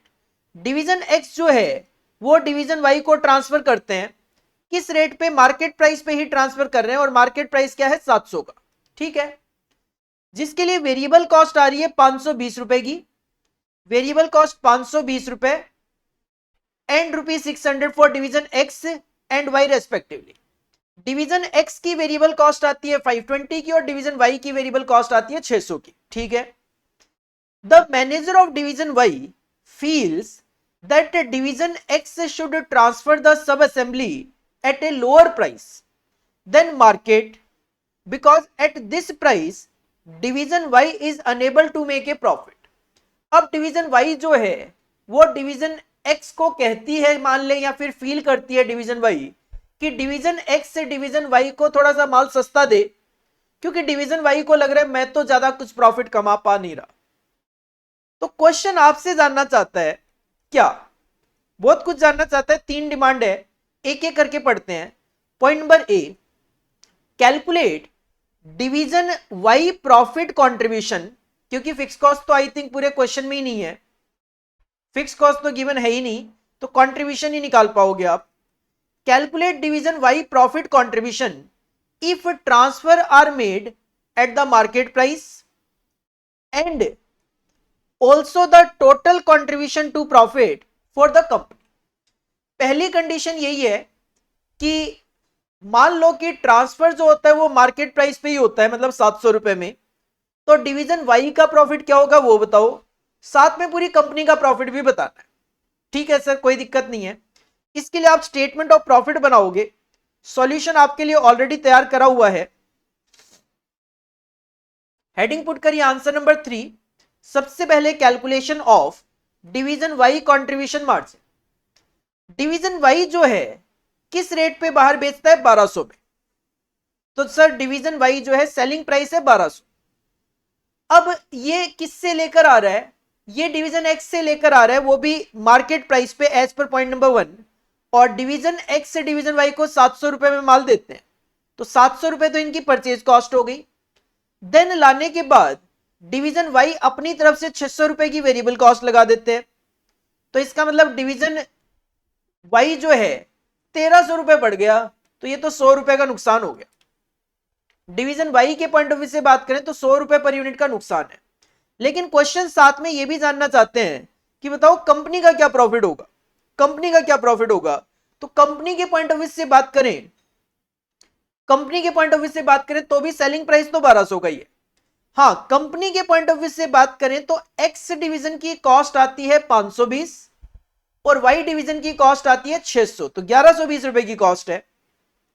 Accordingly company के पॉइंट ऑफ व्यू से 80 रुपए का कंट्रीब्यूशन मार्जिन है, कंपनी के पॉइंट ऑफ व्यू से 80 रुपए का कंट्रीब्यूशन मार्जिन है। This is the first requirement of the question, क्योंकि पूरे क्वेश्चन में कोई नंबर ऑफ यूनिट्स वगैरह भी नहीं है कि आप मल्टीप्लाई करके टोटल निकाल के दो, तो आपको पर यूनिट की कैलकुलेशन करके देनी थी। सेकंड पॉइंट, अब कहते हैं अज्यूम करो दैट डिवीजन ए नहीं एक्स है ये, अज्यूम करो that division x can sell all its production in the open market. Division x जो है वो सारा का सारा माल अपना ओपन मार्केट में बेच सकते हैं, मतलब 700 में। Determine should division X transfer goods to division Y, क्या डिवीजन एक्स को डिवीजन वाई को ट्रांसफर करना चाहिए, अगर हां तो एट व्हाट प्राइस। तो सर इसमें ज्यादा कुछ है नहीं, क्योंकि सिंपल सी बात यह है कि सेलिंग प्राइस 700 का है, सेलिंग प्राइस 700 का है, 520 रुपए जो है वो डिवीजन एक्स की कॉस्ट है, वेरिएबल कॉस्ट। 180 रुपए का कंट्रीब्यूशन ये कमा रहे थे, 180 रुपए का ये कंट्रीब्यूशन कमा रहे थे, कौन, division x. Company, the company contribution is ₹100 greater if the assembly is sold on the intermediate market rather than to division B। अब देखो, अगर मैं यहां पे बात करूं तो जब यहां पे सेलिंग प्राइस सब असेंबली का 700 था और खुद की कॉस्ट 520 आ रही थी, 180 रुपए कमा रहे थे, जबकि इस केस में क्या हो रहा था, केवल और केवल 80 रुपए का प्रॉफिट आ रहा था, 80 रुपए का प्रॉफिट आ रहा था। मतलब कहीं ना कहीं ट्रांसफर करने की वजह से कंपनी को 100 रुपए का नुकसान हो रहा था, क्योंकि ट्रांसफर करते हैं तो कंपनी का 80 रुपए का प्रॉफिट पर यूनिट आता है, लेकिन बाहर बेच दूं सारा का सारा तो उस सिचुएशन में 180 का। तो the companies contribution ₹100 greater if assembly is sold in the intermediate market, मतलब बाहर बेचें, rather than to division B। बिल्कुल दिख रहा है, thus it should be sold in the intermediate market। तो हमें बाहर बेचना चाहिए ट्रांसफर करने की बजाय। The market price would be the appropriate transfer price if transfer were made। तो ट्रांसफर अगर करोगे तो फिर उस सिचुएशन में अप्रोप्रिएट प्राइस बोला है। अब अप्रोप्रिएट प्राइस देखो, दोनों के बीच में क्या होता है, नेगोशिएशन होता है एक्स और वाई के बीच में, अकॉर्डिंगली ट्रांसफर प्राइस डिसाइड किया जा सकता है। तो मेन यही है कि ट्रांसफर नहीं करना चाहिए, ट्रांसफर नहीं करना चाहिए, ट्रांसफर नहीं करना चाहिए। और सी की बात करें तो assume that division x can sell in the open market only 500 units at 700 per unit out of 1000 units that it can produce every month. इस बार आपको नंबर ऑफ यूनिट्स भी दे दी कि डिवीजन एक्स जो है 1000 यूनिट प्रोड्यूस कर सकती है, लेकिन इसमें से केवल और केवल 500 यूनिट ही जो है ओपन मार्केट में बिकेगी, मतलब 500 यूनिट की कैपेसिटी फालतू। And that a 20% reduction in price is necessary to sell at full capacity. और 700 रुपए का ये जो प्राइस है इसको 20% से कम करना पड़ेगा अगर आपको फुल कैपेसिटी बेचनी है तो, मतलब 700 माइनस 20% करूं तो 560 ही करना पड़ेगा। Determine should transfer be made, क्या ट्रांसफर करना है कि नहीं करना, सर चेक करना पड़ेगा। If so how many unit should he transfer and eight what price, अगर करना है तो कितनी यूनिट ट्रांसफर करे, किस प्राइस पे करे। Prepare a schedule showing comparison of contribution margin under 3 different alternative to support your decision। और 3 ऑल्टरनेटिव इसलिए है क्योंकि यहां पे 2 प्राइस क्या है, अलग अलग आपको देखने को मिल रहे हैं।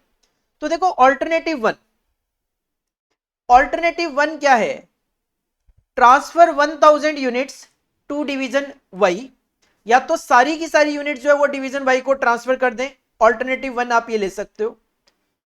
ऑल्टरनेटिव 2 ये बन सकता है कि 500 यूनिट तो ओपन मार्केट में बिक रही है 700 रुपए के हिसाब से, तो बची हुई 500 यूनिट डिवीजन वाई को दे दो। तीसरा ऑल्टरनेटिव ये हो सकता है कि आप डिवीजन वाई को कुछ भी ना दो, मतलब ऑल्टरनेटिव ये है कि सारा का सारा जो है वो sell 1000 unit on the intermediate market at 20% reduce price. तो ये 3 ऑल्टरनेटिव यहां पे बनते हैं। सर तीनों में कैलकुलेशन दिखा दो प्रॉफिट की। ऑल्टरनेटिव 1, ऑल्टरनेटिव 1 बनाया हमने कि 1000 यूनिट डिवीजन वाई को दे देते हैं। अगर आप 1000 यूनिट डिवीजन वाई को देते हो तो कंपनी की सेल होगी 12 लाख की, 1000 यूनिट 1200 रुपए में बिकेगी। कंपनी की कॉस्ट आएगी 520 रुपए वेरिएबल कॉस्ट डिवीजन एक्स की, 600 रुपए डिवीजन वाई की, तो 1120 रुपए की कॉस्ट 1000 यूनिट पे 11,20,000 की, तो कंपनी 80,000 कमाएगी। इतनी लंबी चौड़ी कैलकुलेशन की जरूरत ही नहीं थी, 1000 यूनिट थी, 80 रुपए निकाला हुआ था, 1000 इंटू 80 करते सीधा सीधा 80,000 आ जाता पहले ऑल्टरनेटिव में। तो दूसरा जो आप ऑल्टरनेटिव लेकर चल रहे हो वो लेकर चल रहे हो 500 यूनिट मार्केट में बिक सकती है तो 500 ट्रांसफर कर दूंगा, तो 500 यूनिट आप मार्केट में बेच लो 700 के हिसाब से बेच ली, और 500 यूनिट एज ए कंपनी 1200 में बिक जाएगी, जो आप वाई को ट्रांसफर करोगे वो वाली बाद में जाके 9.5 लाख की सेल जनरेट होगी। वेरिएबल कॉस्ट की बात करें तो वही आपकी 520 और 600 1120 रुपए की कॉस्ट आएगी 1000 यूनिट की, 1000 यूनिट्स की। ये क्या किया यहां पे, ठीक है, क्योंकि डिवीजन एक्स जो है उसने तो 1000 यूनिट बनाई थी, क्योंकि 500 डिवीजन वाई को देनी है और 500 मार्केट में बेचनी है, तो इन 1000 यूनिट पे तो 520 रुपए का खर्चा आएगा। लेकिन डिवीजन वाई के पास तो केवल 500 यूनिट ही गई है, तो वो 500 यूनिट पे ही 600 रुपए का खर्चा लगाएंगे, तो कॉस्ट आएगी 8,20,000 की, अकॉर्डिंगली कॉन्ट्रीब्यूशन होगा 1,30,000 का। और तीसरा जो ऑल्टरनेटिव है जिसमें आप 1000 यूनिट इंटरमीडिएट मार्केट में बेचोगे 20% प्राइस कम करके, मतलब 560 रुपए में बिकेगी 5,60,000 रुपए, लेकिन कॉस्ट आएगी 1000 यूनिट पे 520 की 520 40,000 रुपए का आपका कॉन्ट्रीब्यूशन मार्जिन होगा। तो कहीं ना कहीं ये वाला जो ऑप्शन है वो बेस्ट है, ट्रांसफर करो 500 यूनिट का ट्रांसफर करो, 500 यूनिट ट्रांसफर कर दो और 500 बची हुई जो यूनिट है वो आप डायरेक्ट मार्केट में बेच लो, that is more beneficial for the company. तो इस तरीके से आपको इन तीनों पॉइंट का आंसर देना था। 14 मार्क्स का ये क्वेश्चन है। अगेन मैं कहूंगा इस क्वेश्चन को आप एग्जाम में जाने से पहले कम से कम 3 बार रिवाइज करो, तब जाके आपको पॉइंट नंबर सी में ये क्लैरिटी आएगी कि कौन कौन से 3 ऑल्टरनेटिव की यहां पे बात चल रही है, कौन कौन से 3 ऑल्टरनेटिव यहां पे आपको क्रिएट करके चलने। नेक्स्ट जो क्वेश्चन है क्वेश्चन नंबर 4, उसमें फिर से 2 पार्ट हैं।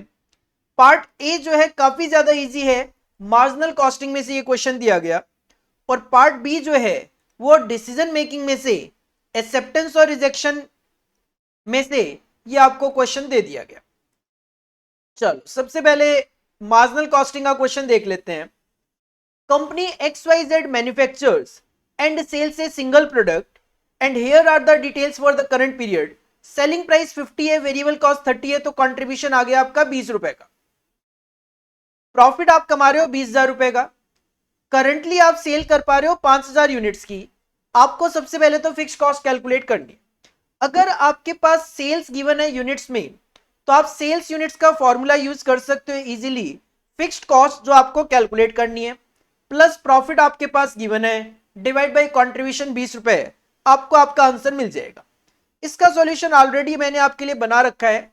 तो सबसे पहले आपको फिक्स्ड कॉस्ट कैलकुलेट करनी है, जिसके लिए आप सेल्स यूनिट्स का फॉर्मूला अप्लाई कर लो, fixed cost plus profit upon में कंट्रीब्यूशन पर यूनिट।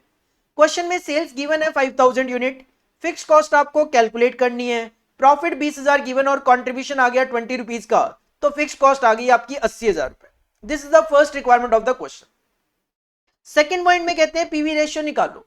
आपके पास कंट्रीब्यूशन पर यूनिट भी है और सेलिंग प्राइस पर यूनिट भी है, तो 20 अपन में 50 40% आपका पीवी रेशियो कैलकुलेट होके आ गया। जब आपके पास पीवी रेशियो भी आ गया, फिक्स कॉस्ट भी आ गई, तो क्वेश्चन की डिमांड तीसरी है, ब्रेक इवन पॉइंट यूनिट्स में बताना है। कोई दिक्कत नहीं है, फिक्स कॉस्ट को कंट्रीब्यूशन पर यूनिट से डिवाइड कर दो। फिक्स कॉस्ट 80,000 थी, कंट्रीब्यूशन चल रहा है 20 रुपए, तो 4,000 यूनिट आपका ब्रेक इवन पॉइंट आ गया। नेक्स्ट है मार्जिन ऑफ सेफ्टी।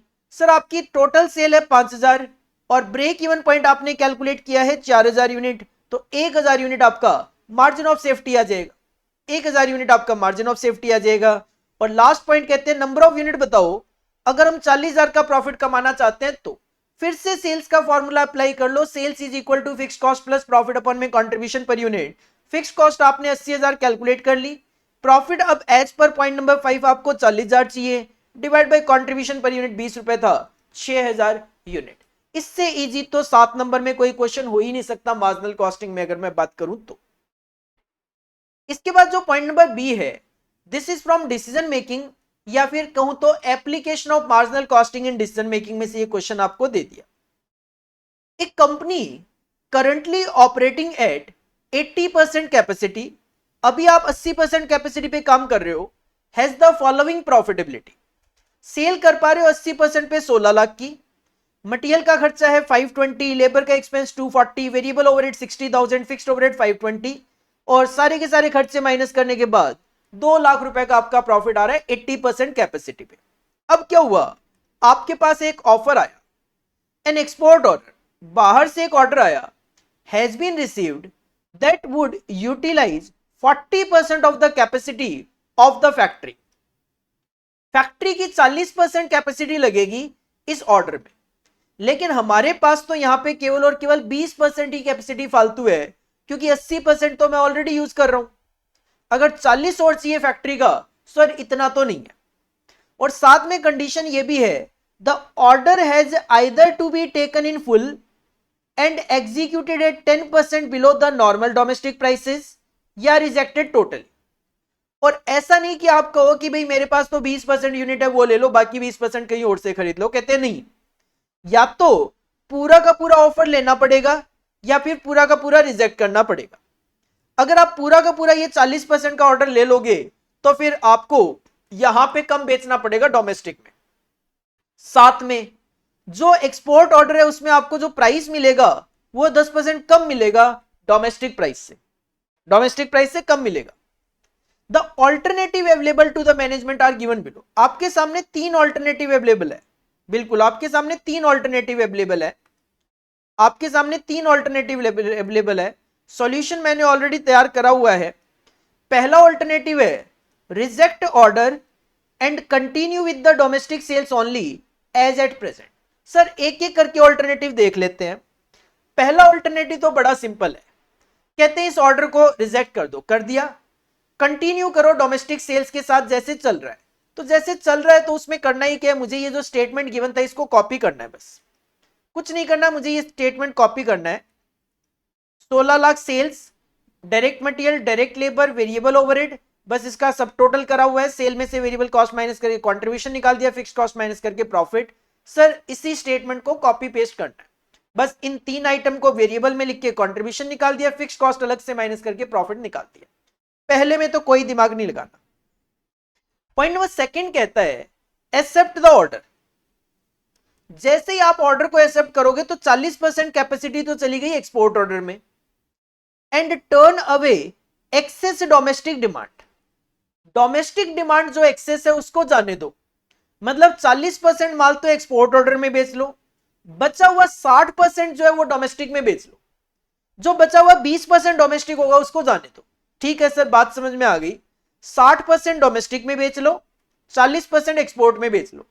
तो ऑल्टरनेटिव बी जो है वो कहता है एक्सेप्ट कर लो एक्सपोर्ट ऑर्डर को and allow the domestic market to starve to the extent of 20% जो कैपेसिटी है वो जाने दो।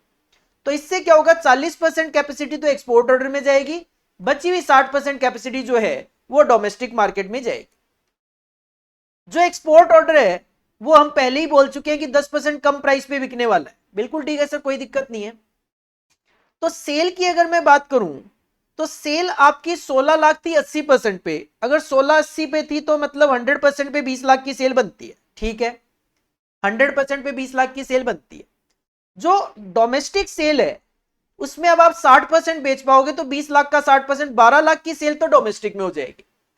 लेकिन बाहर जो 40% माल जाएगा तो 20 लाख का 40% बनता है 8 लाख, लेकिन 10% कम प्राइस पे बेचना पड़ेगा। तो 8 लाख को 10% कम प्राइस पे बेचोगे तो 7.2 लाख की सेल होगी, मतलब सेल होगी टोटल 12 प्लस 7.2 19.2 लाख की। बाकी आप कैलकुलेशन कर लो। सर 5,80,000 रुपए की वेरिएबल कॉस्ट थी, 80% पे तो 100% पे हो जाएगी 7,25,000। सिमिलरली लेबर की कॉस्ट 2,40,000 थी, 80% पे तो 100% पे माल बनाओगे 3 लाख रुपए। इसके बाद 60,000 रुपए की कॉस्ट थी, 80% पे तो 100% पे हो जाएगी 75,000। टोटल वेरिएबल कॉस्ट हो गई 11 लाख। सेल में से वेरिएबल कॉस्ट माइनस किया, कंट्रीब्यूशन आ गया। फिक्स कॉस्ट में तो कोई चेंज आएगा नहीं, तो 520 520, तो your profit will be 3 lakh. तो सर पहले ऑल्टरनेटिव से तो ये ज्यादा ठीक लग रहा है, क्योंकि पहले ऑल्टरनेटिव में आप 2 लाख रुपए कमाते, इसमें 3 लाख कमा रहे हो। लेकिन एक और ऑल्टरनेटिव आपके सामने, ऑल्टरनेटिव सी। ऑल्टरनेटिव सी कहते हैं काम करो, कैपेसिटी को बढ़ा लो, 80% डोमेस्टिक चाहिए वो भी बेच लो, 40% एक्सपोर्ट में बेचना है वो भी बेच लो। उसके लिए कैपेसिटी को बढ़ाना पड़ेगा। कहते हैं increase capacity so as to accept the export order भी एक्सेप्ट कर लो और maintain the present domestic sale, मतलब 120% माल बेच लो, 80% इंडिया में और 40% बाहर। लेकिन कैपेसिटी कैसे बढ़ाऊं? कहते हैं बाइंग एन इक्विपमेंट, एक तो आप इक्विपमेंट खरीद लो, इससे क्या होगा, that will increase capacity by 10%, तो 100 से 110 पे आ जाओगे।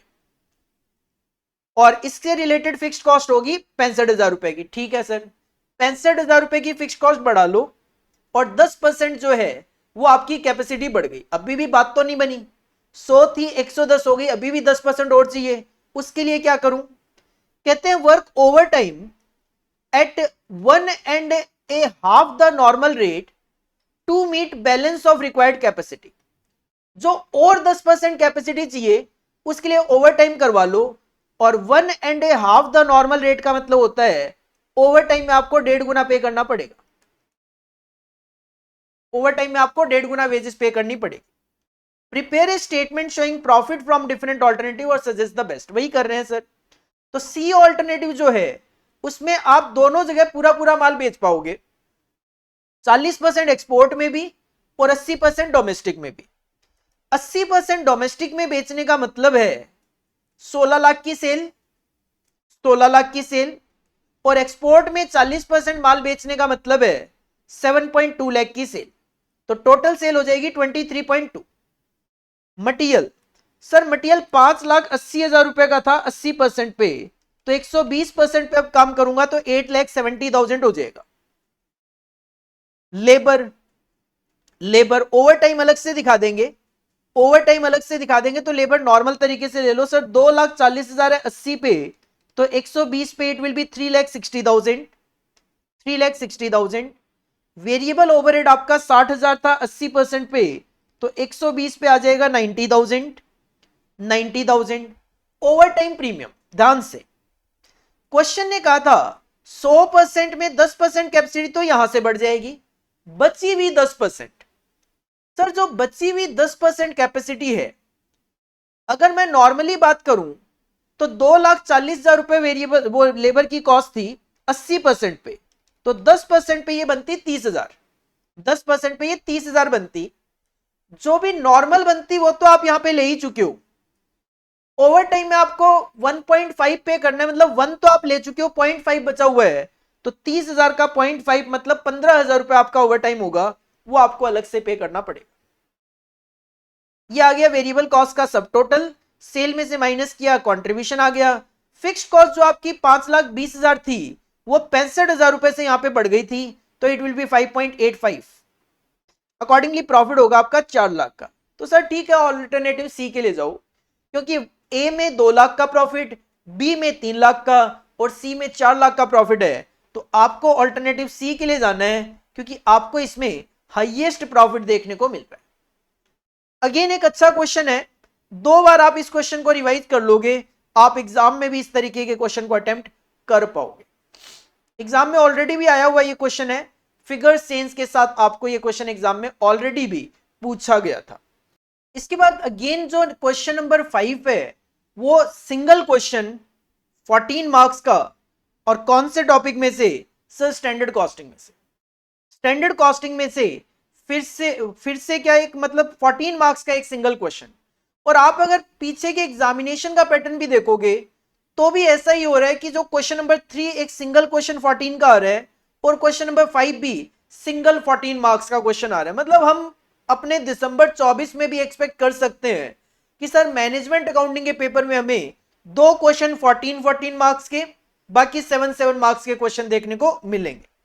Question number 5, the budgeted output of A manufacturing company for 2023-24 was 5,000 units. Budgeted output आप सोच के चल रहे थे 5,000 यूनिट बना लेंगे, लेकिन the financial result in respect of actual output of 4,800 units achieved during the year were as under, but actual में आपने 4,800 units बनाई और खर्चे कुछ इस तरीके से आए। मटेरियल का खर्चा था 29,600, डायरेक्ट वेजेस का एक्सपेंस था 44,700, वेरिएबल ओवरहेड का एक्सपेंस था 72,750, फिक्स्ड ओवरहेड पे 39,000 का एक्सपेंस, सेल्स थी 2,22,750, तो प्रॉफिट था 36,600 का। स्टैंडर्ड की बात करें तो स्टैंडर्ड डायरेक्ट वेजेस का रेट था 4.5 पर आवर और स्टैंडर्ड वेरिएबल ओवरहेड का रेट था 7.5 पर आवर। देन आपको क्वेश्चन में वेरिएंसेस ऑलरेडी कैलकुलेट करके दे दिए। कहते हैं the cost account recorded the following variances for the year. Material price variance आया 300 एडवर्स, यूसेज वेरिएंस आया 600 एडवर्स, तो you can say material cost variance है 900 एडवर्स। मटेरियल कॉस्ट वेरिएंस है 900 एडवर्स। वेजेस का रेट वेरिएंस था 750 favourable और labour का ही efficiency variance था 2250। तो again we can say sir जो लेबर का कॉस्ट वेरिएंस है, लेबर का जो कॉस्ट वेरिएंस है, क्योंकि आइडल टाइम तो दिख नहीं रहा क्वेश्चन में, तो वो है 1500 एडवर्स। सिमिलरली वेरिएबल ओवरहेड का एक्सपेंडिचर वेरिएंस 3000 है और एफिशिएंसी वेरिएंस 3750 एडवर्स है, तो ये 750 एडवर्स आया आपका वेरिएबल ओवरहेड का कॉस्ट वेरिएंस 750 एडवर्स, और फिक्स्ड ओवरहेड का एक्सपेंडिचर वेरिएंस 1500 एडवर्स है और सेल का प्राइस वेरिएंस 6750 का है। ठीक है, क्वेश्चन की डिमांड क्या है? You are required to prepare a statement showing the original budget, original budget मतलब 5,000 यूनिट का, and the standard product cost sheet per unit. आपको ओरिजिनल बजट बना के देना है और स्टैंडर्ड प्रोडक्ट कॉस्ट शीट बना के देनी है, वो भी पर यूनिट के हिसाब से। सर ठीक है, ठीक है, तो ऑलरेडी आपके लिए सॉल्यूशन तो तैयार करा हुआ है। दिस इज द सॉल्यूशन, थोड़ा सा बड़ा कर देता हूं ताकि आपको आराम से दिख जाए।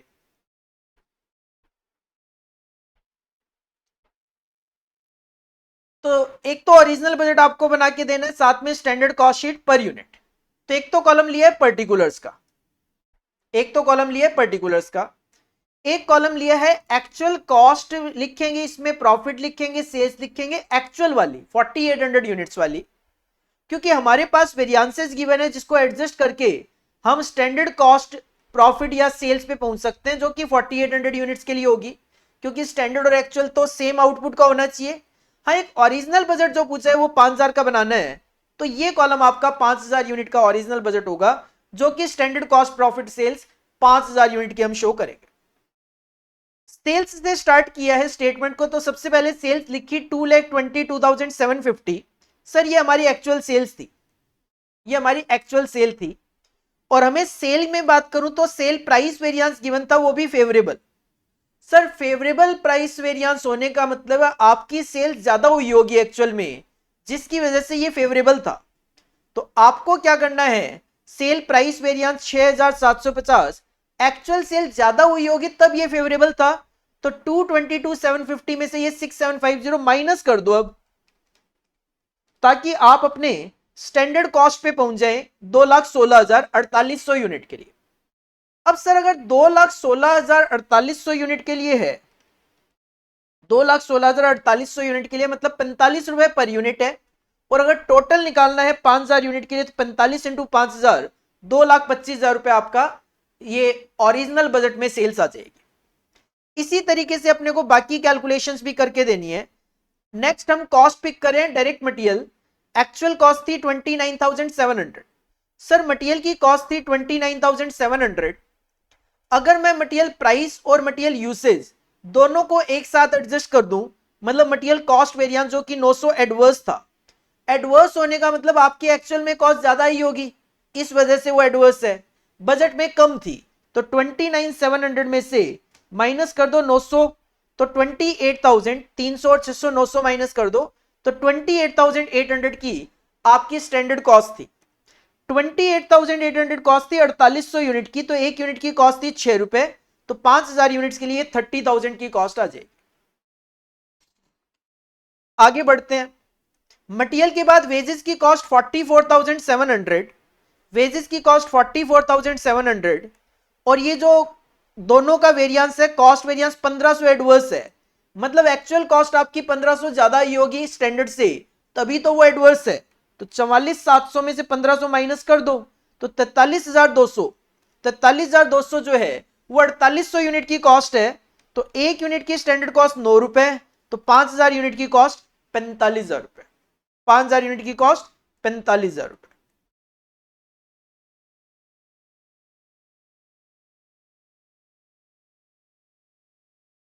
थोड़ा और बड़ा कर देता हूं ताकि आपको थोड़ा सा और इजीली दिखाई दे दे। इसके बाद नेक्स्ट कॉस्ट पिक कर लेते हैं, वेरिएबल ओवरहेड 72,750। वेरिएबल ओवरहेड की कॉस्ट 72,750, और जो वेरिएबल ओवरहेड का कॉस्ट वेरिएंस है वो 750 एडवर्स है, मतलब ये 750 रुपए फिगर ज्यादा है। तो 72,750 में से 750 माइनस कर दूं, तो 72,000 जो है वो आपकी स्टैंडर्ड कॉस्ट थी। 72,000 की कॉस्ट थी, 4800 यूनिट की स्टैंडर्ड कॉस्ट, तो 15 रुपए पर यूनिट है, तो 5000 यूनिट की कॉस्ट आ जाएगी 75,000, 75,000। नेक्स्ट फिक्स्ड ओवरहेड की कॉस्ट 39,000 रुपए थी, फिक्स्ड ओवरहेड की कॉस्ट 39,000 रुपए थी, और ये 1500 रुपए एडवर्स है, मतलब ये 1500 रुपए ज्यादा है स्टैंडर्ड से, तो इसमें से 1500 माइनस कर दो, तो 37,500 रुपए आपकी कॉस्ट थी। 37,500 रुपए आपकी कॉस्ट थी स्टैंडर्ड, कितनी यूनिट के लिए, 4800 के लिए। तो सर ध्यान देना, ये फिक्स्ड कॉस्ट थी, तो ये 37,500 थी 4800 के लिए, तो 5000 के लिए भी ये 37,500 ही रहेगी, और ये पर यूनिट आप 5000 के हिसाब से लिख रहे हो ओरिजिनल बजट के हिसाब से, तो 37,500 को 5000 से डिवाइड करके ये 7.5 लिख दो। तो क्वेश्चन की डिमांड क्या थी, क्वेश्चन की डिमांड थी ओरिजिनल बजट बना दो। सर ये ओरिजिनल बजट आपका, ये ओरिजिनल बजट आपका 187,500 की कॉस्ट, और standard product cost sheet per unit बना दो, तो ये पर यूनिट भी आपने बना के दे दिया। तो एक्चुअल में आपने सेल्स में से कॉस्ट माइनस करके टोटल कॉस्ट ये थी एक्चुअल, ये स्टैंडर्ड कॉस्ट 4800 यूनिट्स की, ये 5000 यूनिट्स की, तो सेल्स में से ये माइनस करके ये तो एक्चुअल प्रॉफिट तो आपको गिवन ही था 36,600 रुपए का, ये आपने स्टैंडर्ड प्रॉफिट निकाल लिया 4800 यूनिट्स का, और ये आपने ओरिजिनल बजट के हिसाब से 5000 यूनिट पे प्रॉफिट निकाल दिया 37,500 का। क्वेश्चन की पहली डिमांड यही थी कि आपको ओरिजिनल बजट बना के देना है और standard cost per unit calculate करके देनी है। सेकेंड रिक्वायरमेंट में क्वेश्चन ने आपको बोला prepare a statement showing the reconciliation of originally budgeted profit and actual profit. आपने बजटेड प्रॉफिट और एक्चुअल प्रॉफिट का रिकॉन्सिलिएशन करना है, या कहें तो स्टैंडर्ड प्रॉफिट और एक्चुअल प्रॉफिट का आपने रिकॉन्सिलिएशन करना है। सर बिल्कुल कर देते हैं, कोई दिक्कत नहीं है।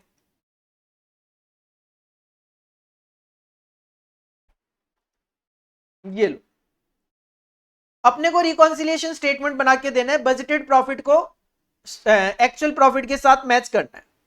तो देखो बजटेड प्रॉफिट आपने कैलकुलेट किया था यहां पे 37,500 रुपए का, 37,500 का आपने यहां पे बजटेड प्रॉफिट कैलकुलेट करके दिया था।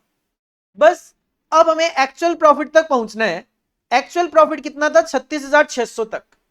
इसमें आप सबसे पहले तो वेरियांसेस एडजस्ट कर दो, वेरियांसेस एडजस्ट कर दो।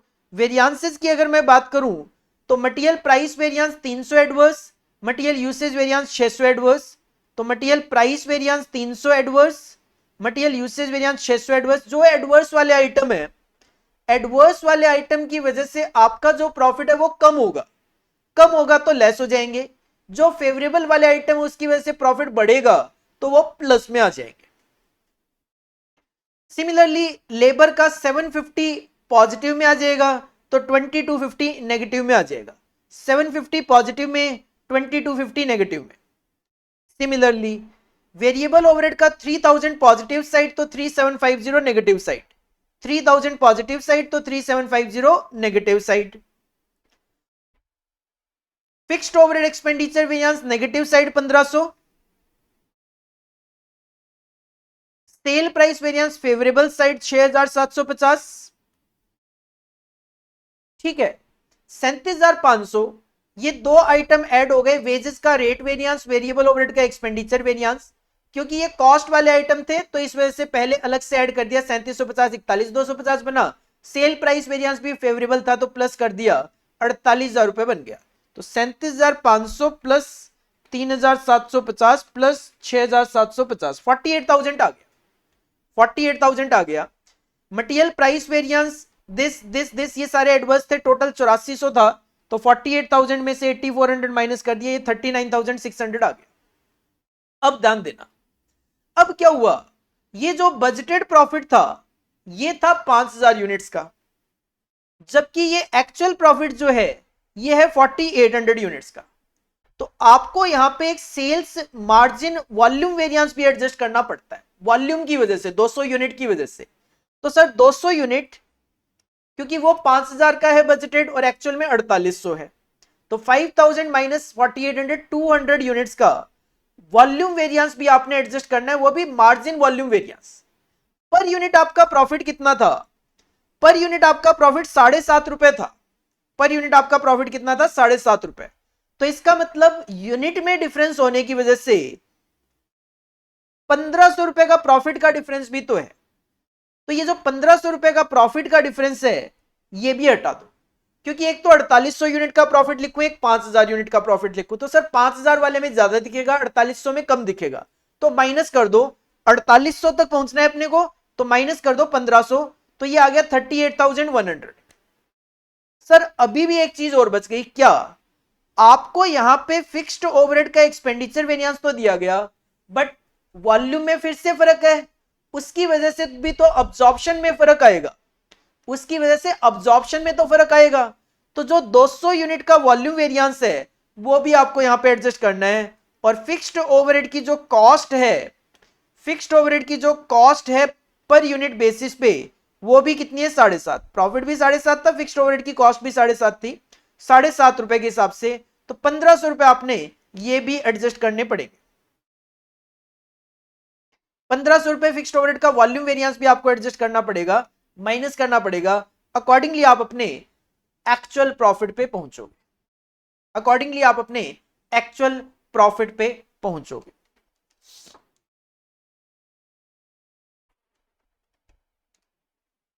अकॉर्डिंगली आप अपने एक्चुअल प्रॉफिट पे पहुंच जाओगे।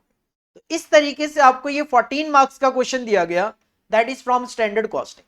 और स्टैंडर्ड कॉस्टिंग की 14 मार्क्स से भी भूख मिटी नहीं, भूख मिटी नहीं।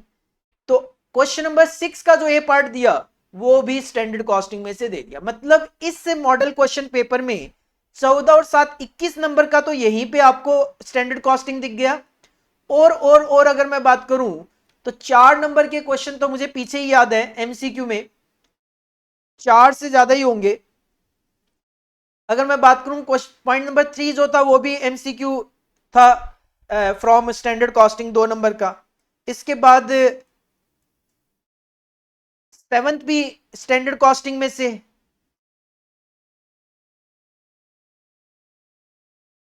12th भी स्टैंडर्ड कॉस्टिंग में से, 13 भी स्टैंडर्ड कॉस्टिंग में से। तो सर 4 एमसीक्यू थे, मतलब इस मॉडल क्वेश्चन पेपर में तो 29 मार्क्स का स्टैंडर्ड कॉस्टिंग दे दिया। अब मैं कहूं कि एग्जाम में भी 29 मार्क्स का स्टैंडर्ड कॉस्टिंग आएगा, ऐसा जरूरी बिल्कुल नहीं। हाँ, 14 मार्क्स का तो स्टैंडर्ड कॉस्टिंग नॉर्मल आना, और 2-3 क्वेश्चन आपको एमसीक्यू में भी, मतलब 18-20 नंबर का स्टैंडर्ड कॉस्टिंग आना एग्जाम में नॉर्मल है। बट इसमें था 29 का, तो एज सच हो सकता है ऐसा कुछ हो जाए एग्जाम में, बट जरूरी नहीं है, क्योंकि इसमें आपको थोड़ा सा मार्जिनल कॉस्टिंग कम दिखाई दिया। मार्जिनल कॉस्टिंग में वो सिंपल सा 7 नंबर का क्वेश्चन दिखाई दिया, तो मार्जिनल कॉस्टिंग में थोड़ा सा वेटेज ज्यादा देखने को मिल जाती है, डिसीजन मेकिंग में भी थोड़ी सी ज्यादा वेटेज देखने को मिल जाती है। तो थोड़ा बहुत फर्क आपको एग्जाम में, एक्चुअल एग्जाम में कुछ इसमें से देखने को मिल सकता है। नेक्स्ट क्वेश्चन की तरफ जाओगे, क्वेश्चन नंबर 6 में तो 2 पार्ट किए गए हैं। पार्ट ए आपको स्टैंडर्ड कॉस्टिंग में से 7 मार्क्स का दिया गया, तो पार्ट बी आपको बजट एंड बजटरी कंट्रोल में कैश बजट का क्वेश्चन 7 मार्क्स में दिया गया। Question number 6A labour variances का question, following information is given regarding standard composition and standard rates of a gang workers. तो ये आपके पास डेटा जो गिवन है ये स्टैंडर्ड है। स्टैंडर्ड कंपोजिशन ये है कि हमने स्टैंडर्ड सेट किया था 100 मैन होंगे, 50 वुमेन होगी और 50 बॉयज होंगे। मैन को हम पे करेंगे 0.625 पर आवर, वुमेन को पे करेंगे 0.4 पर आवर और बच्चे को पे करेंगे 0.35 per hour. According to given specification a week consist of 40 hours, एक वीक का मतलब 40 घंटे मान के चले, and standard output for a week is 1000 unit, और स्टैंडर्ड आउटपुट 1000 यूनिट मान के चलो। लेकिन एक्चुअल में क्या हुआ, in a particular week 100 man की बजाय एक्चुअल में 130 मैन थे, 50 वुमेन की बजाय 40 वुमेन और बॉयज 50 की बजाय 30 बॉयज, और एक्चुअल में आपने वेजेस का रेट पे किया है मैन को 0.625 की बजाय 0.6 पर आवर, वुमेन को 0.4 की बजाय 0.425 और बॉयज को पे किया है 0.325 per hour. 2 hours were lost in the week.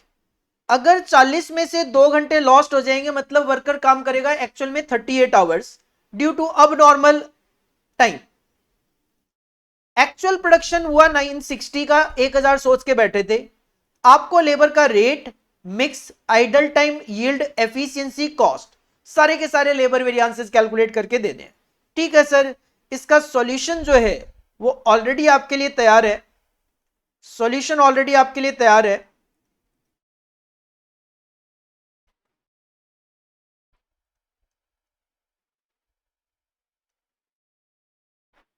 Solution already आपके लिए तैयार है। सबसे पहले actual payment to workers for actual hours work. Actual की अगर बात करें तो एक्चुअल में नंबर ऑफ वर्कर्स कितने थे, 130 वर्कर थे। देखो पेमेंट तो आपको 40 घंटे के लिए ही करना है, भले ही लॉस्ट क्यों ना हो जाए। तो 130 मैन के 40 के अकॉर्डिंगली और 0.6 का रेट है तो 3120 आपको पे करना है। सिमिलरली वुमेन की बात करें तो 40 वुमेन 40 आवर्स और रेट रहेगा 0.425 का, तो 40 इंटू 40 इंटू 0.425 680, और जो बॉयज हैं वो थे 30, तो 30 इंटू 40 आवर्स, रेट है इनका 0.325 का, तो एक्चुअल में पेमेंट जाएगा 390। तो एक्चुअल पेमेंट तो ये होगा, एक्चुअल पेमेंट तो ये होगा। सेकंड हमने बनाया payment involve if workers had been paid at standard rate. अगर इनको स्टैंडर्ड रेट के हिसाब से देखा जाए तो कितना बने, तो 130 40 30 ये तो सेम रह जाएगा, बस रेट जो लेना है वो कौन सा लेना है, स्टैंडर्ड रेट लेना है। स्टैंडर्ड रेट लेना है 0.625, 0.4 और 0.35, तो ये आ जाएगा आपका, ये फिगर्स आ जाएगी। तीसरी टेबल में हमने कैलकुलेशन करी है payment involve if workers have been used according to proportion, proportion मतलब रिवाइज स्टैंडर्ड के accordingly, of standard gang and payment had been made at standard rate. तो 100 वर्कर्स, 50 वर्कर्स और 50 बॉयज। क्यों, क्योंकि हम क्या ले रहे हैं, स्टैंडर्ड गैंग के अकॉर्डिंगली ले रहे हैं। तो स्टैंडर्ड गेन क्या था 150 और 50, आवर्स तो वही 40-40 थे ही, लेकिन रेट कौन सा ले रहे हैं, स्टैंडर्ड रेट ही ले रहे हैं। तो ये आपकी एक तरीके से स्टैंडर्ड फॉर स्टैंडर्ड आउटपुट हो गया 4000 रुपए, ये हो गया स्टैंडर्ड फॉर स्टैंडर्ड आउटपुट। और एक हमने बनाया यहां पे standard labour cost of labour hours utilize, क्योंकि 2 घंटे तो लॉस्ट हो गए थे, तो 100 मैन स्टैंडर्ड है, ध्यान रखना, तो 100 मैन 50 मैन 50 मैन, लेकिन एक्चुअल में वर्किंग कितनी हुई 38 आवर्स की, और रेट क्या है आपका स्टैंडर्ड दिस वन, तो ये आगे स्टैंडर्ड लेबर कॉस्ट केवल और केवल वर्किंग के हिसाब से, एक्चुअल वर्किंग के हिसाब से। और लास्ट में हमने बनाया है 5th टेबल में standard labour cost of output achieved, कि सर 4000 घंटे थे, स्टैंडर्ड लेबर कॉस्ट 4000 रुपए की कॉस्ट आनी थी 1000 यूनिट्स के लिए, आपने एक्चुअल में 960 बनाई, तो 3840 की कॉस्ट आनी चाहिए थी। तो ये standard labour cost for actual output है। अब आप सिंपल अपने फॉर्मूलेज अप्लाई कर लो। रेट वेरिएंस का फॉर्मूला होगा L1 minus L2, L1 L2 table को नाम दिया गया है, तो 4190 माइनस 4310, 4190 माइनस 4310, आप अदरवाइज भी इसकी कैलकुलेशन करके दे सकते हो, कोई दिक्कत है नहीं। 120 रुपए फेवरेबल आएगा, 120 रुपए फेवरेबल आएगा। Second requirement of the question, second requirement में लेबर रेट के बाद आपको लेबर का मिक्स वेरिएंस कैलकुलेट करके देना है। लेबर मिक्स वेरिएंस की बात करें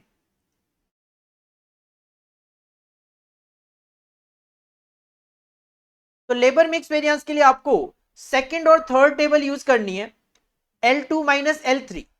L2 का डेटा था 4310, L3 था 4000, 310 रुपए फेवरेबल आ जाएगा। इसके बाद लेबर आइडल टाइम वेरिएंस के लिए L3 माइनस L4, L3 था 4000, L4 है 3800, 200 रुपए आपका एडवर्स आ जाएगा, क्योंकि ये तो होता ही एडवर्स है। नेक्स्ट यील्ड वेरिएंस के लिए आपको यूज करना है 4 और 5, तो 3800 minus 3840, it will B 40 adverse, 40 favourable, 40 adverse आएगा ये, 40 एडवर्स, 40 एडवर्स।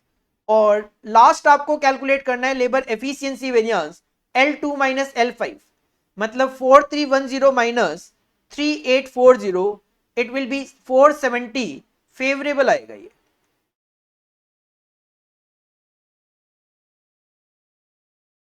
यहां पे ऑल्टरनेटिव आंसर भी गिवन है, ऑल्टरनेटिव आंसर भी गिवन है यहां पे। अच्छा ठीक है, समझ गया मैं, ये उल्टे फॉर्मूले लगाए गए हैं, इस वजह से ऐसा किया गया है। ऑल्टरनेटिव भी आप कैलकुलेशन दिखा सकते थे, labour efficiency variance, mix variance plus idle time variance plus yield variance, तो ये आ जाता आपका 310 एडवर्स, 200 एडवर्स और 40 फेवरेबल, अकॉर्डिंगली 470 एडवर्स, 470 एडवर्स। और लेबर का कॉस्ट वेरिएंस जो था वो आप L1 माइनस L5 भी कर सकते थे, L1 माइनस L5 करते तो L1 था 4190 और L5 था आपका 3840 का, तो ये 350 आपका एडवर्स कैलकुलेट होके आता, 350 आपका एडवर्स कैलकुलेट होके आएगा। ये ऑल्टरनेट नहीं, ये 6th रिक्वायरमेंट है क्वेश्चन की। हाँ, ऑल्टरनेट ये है कि लेबर कॉस्ट वेरिएंस जो है वो आप दिखा सकते थे rate plus mix plus idle time plus yield variance, accordingly ये भी आपका 350 एडवर्स आता। तो कैलकुलेशन आप एक बार देख लेना, कोई दिक्कत वाली बात नहीं है। और ये जो सॉल्यूशन है जरूरी नहीं है इसी तरीके से प्रेजेंट किया जाए, आप डेटा फॉर लेबर वेरिएंसेस अलग तरीके से प्रेजेंट करके भी अपने फॉर्मूले अप्लाई करके कैलकुलेशन कर सकते हो। जैसे नॉर्मली आप लेबर कॉस्ट वेरिएंस के लिए standard cost minus actual cost apply करते हो, रेट वेरिएंस के लिए standard rate minus actual rate into payment hours use करते हो, तो वो फॉर्मूले भी आप अप्लाई कर सकते हो। प्रेजेंटेशन का फर्क है, बाकी कहीं किसी तरीके का कोई आंसर में डिफरेंस नहीं आने वाला। इसके बाद अगर हम नेक्स्ट क्वेश्चन की तरफ बढ़े तो क्वेश्चन नंबर 6B जो है that is given from budget and budgetary control, cash budget का क्वेश्चन है। कहते हैं prepare a cash budget for the 3 months ending 30th June 2024 from the following information given below. तो इसका मतलब आपको अप्रैल मई और जून के लिए बजट बना के देना है। सर आपको फरवरी से लेकर जून तक सेल्स, मटेरियल, वेजेस और ओवरहेड गिवन है। और क्वेश्चन है सबसे पहले आपको क्रेडिट टर्म्स बताइए कि जो भी सेल्स या डेटर्स है 10% सेल्स आर ऑन कैश, 10% तो कैश में सेल है। इसका सॉल्यूशन तो ऑलरेडी तैयार है आपके लिए कैश बजट का। कैश बजट बनाना है 3 महीनों के लिए। ओपनिंग बैलेंस पहले देख के लिख देता हूं मैं यहां पे। आप यहां पे ओपनिंग बैलेंस देख सकते हो, थर्ड पॉइंट में है अप्रैल का 6000, तो सबसे पहले तो आप ये 6000 कंसीडर कर सकते हो। देन आप रिसिप्ट लोगे तो उसमें सबसे पहले कैश सेल्स लोगे। क्वेश्चन का 10% कैश सेल्स है, तो 16000 का 10% 1600, 1700 और 1800, तो 1600, 1700, 1800 आपका कैश सेल्स आ जाएगी।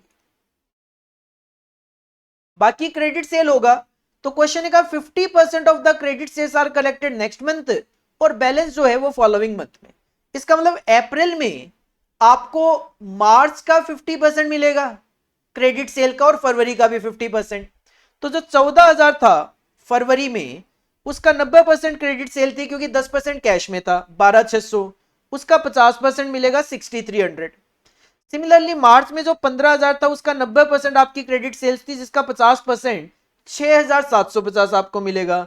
तो 13050 रुपए आपको यहां पे मिलने वाला है, 13050 आपको यहां पे मिलने वाला है।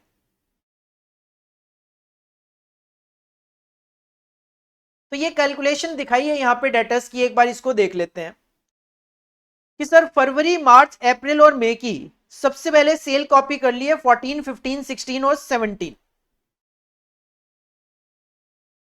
10% कैश में सेल है तो इनका 90% कर लो। 90% कर लिया, 14,000 का 90%, 15,000 का 90%, 16,000 का 90% और 17,000 का 90%। अब जो फरवरी में आप सेल कर रहे हो, फरवरी में जो आप सेल कर रहे हो उसका फरवरी में तो कुछ नहीं मिलेगा। ये 12600 जो है इसका फरवरी में कुछ नहीं मिलेगा। मार्च और अप्रैल में मिलेगा आधा आधा, तो 12600 का आधा आधा बांट दो मार्च और अप्रैल में। सिमिलरली मार्च का फरवरी मार्च में कुछ नहीं मिलेगा, अप्रैल और मई में 13500 का आधा आधा कर दो।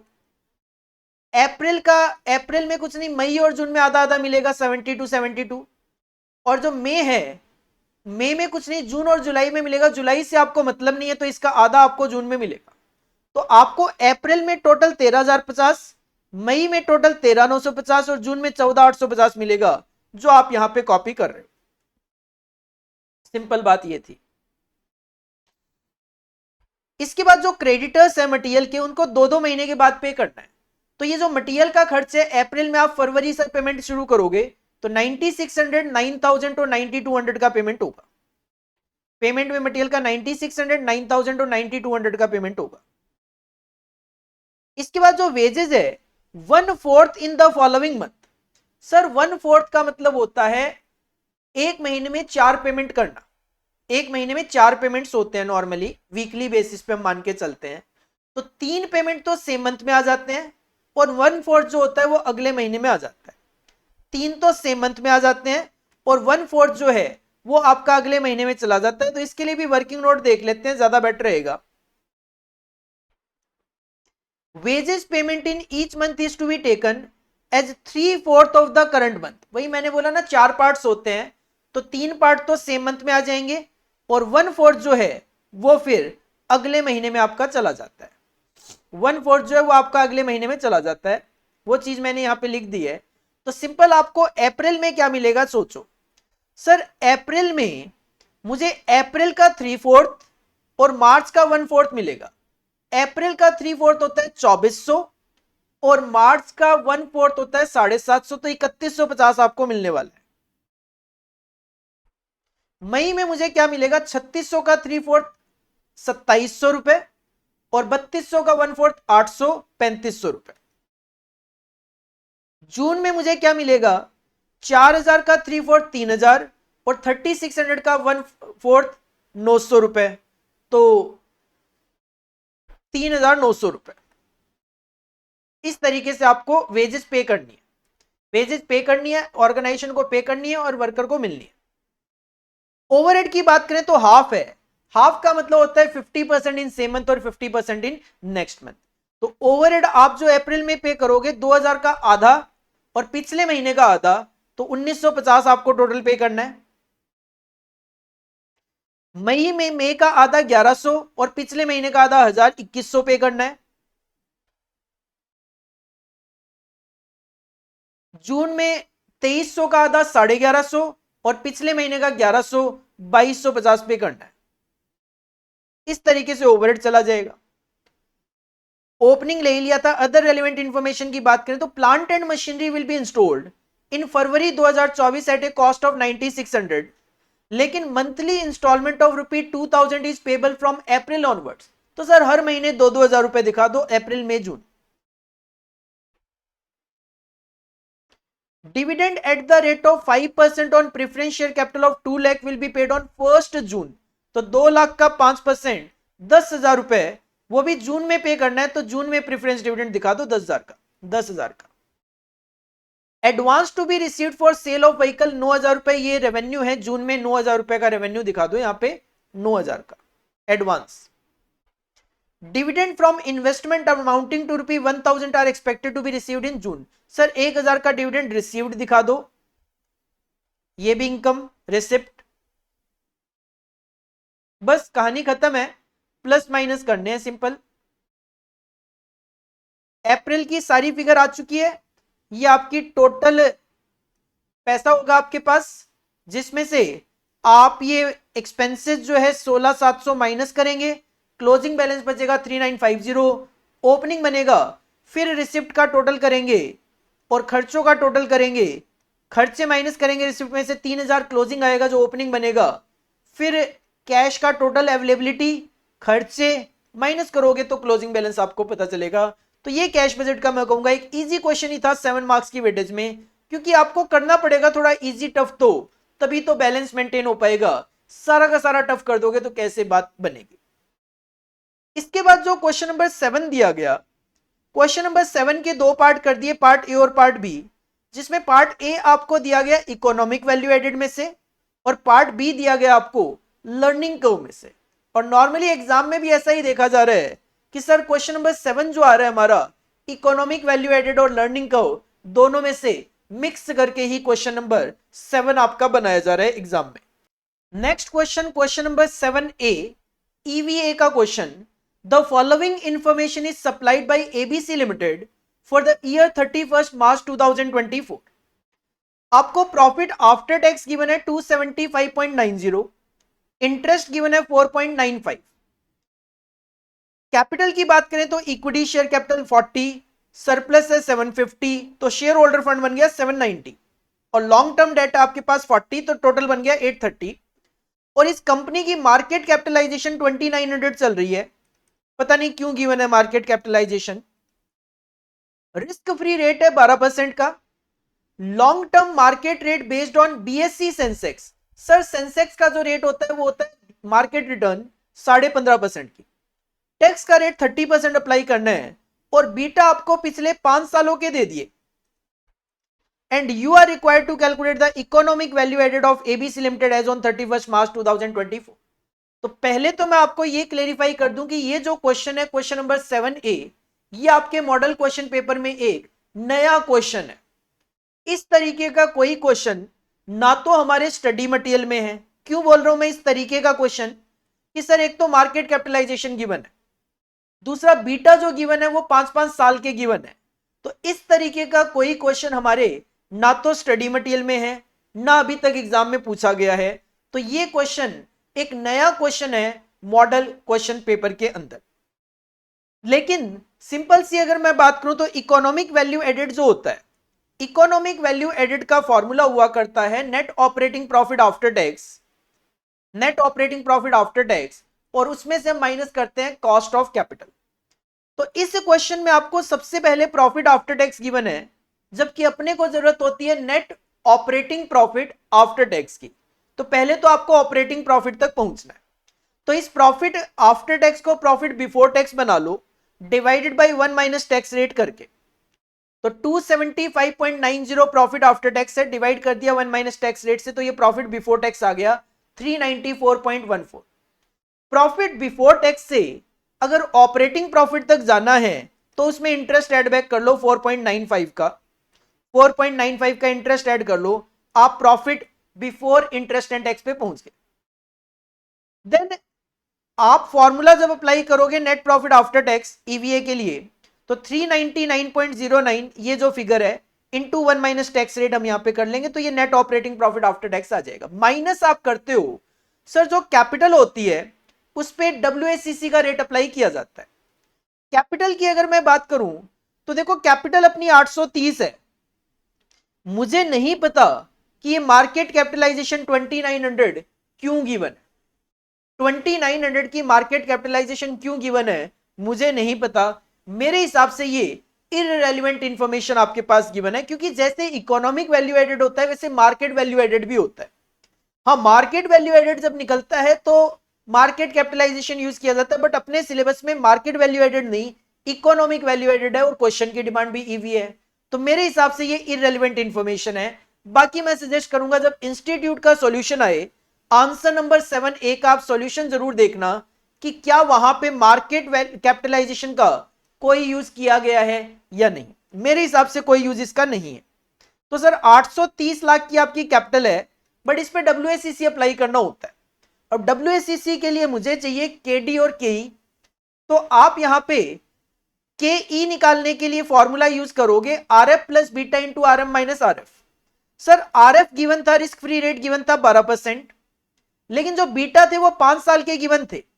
अब 5 साल के बीटा अगर गिवन है तो मुझे यहां पे एवरेज लेना पड़ेगा, तो मैंने इसका एवरेज कैलकुलेट कर लिया, 500 साल के बीटा को ऐड करके डिवाइडेड बाई, अच्छा मुझसे ये मिस्टेक हुई है, डिवाइड बाई 2 कर दिया मैंने गलती से, ये डिवाइड बाई 5 होगा।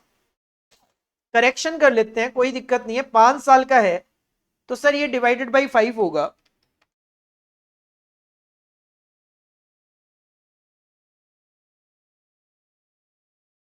लिखा मैंने ठीक है, 0.738 ही आएगा, बस यहां पे 2 गलती से लिख दिया था, बाकी कैलकुलेशन मैंने बिल्कुल ठीक करी थी। तो 0.738 आपका बीटा आ गया, इंटू मार्केट रिटर्न थी 15.5% की और आरएफ था आपका 12%, तो के ही आ गया 14.583 का। सिमिलरली आपको कॉस्ट ऑफ डेट की जरूरत पड़ेगी, तो कॉस्ट ऑफ डेट के लिए क्वेश्चन ने कहा था डेट है हमारी 40 लाख की और उस पर इंटरेस्ट हम 4.95 पे करें, तो 4.95 को 40 से डिवाइड करोगे पहले तो रेट ऑफ इंटरेस्ट आ जाएगा, लेकिन रेट ऑफ इंटरेस्ट को आफ्टर टैक्स लेना होता है तो इंटू 1 माइनस टैक्स रेट करोगे तो ये 8.6625 आ जाएगा।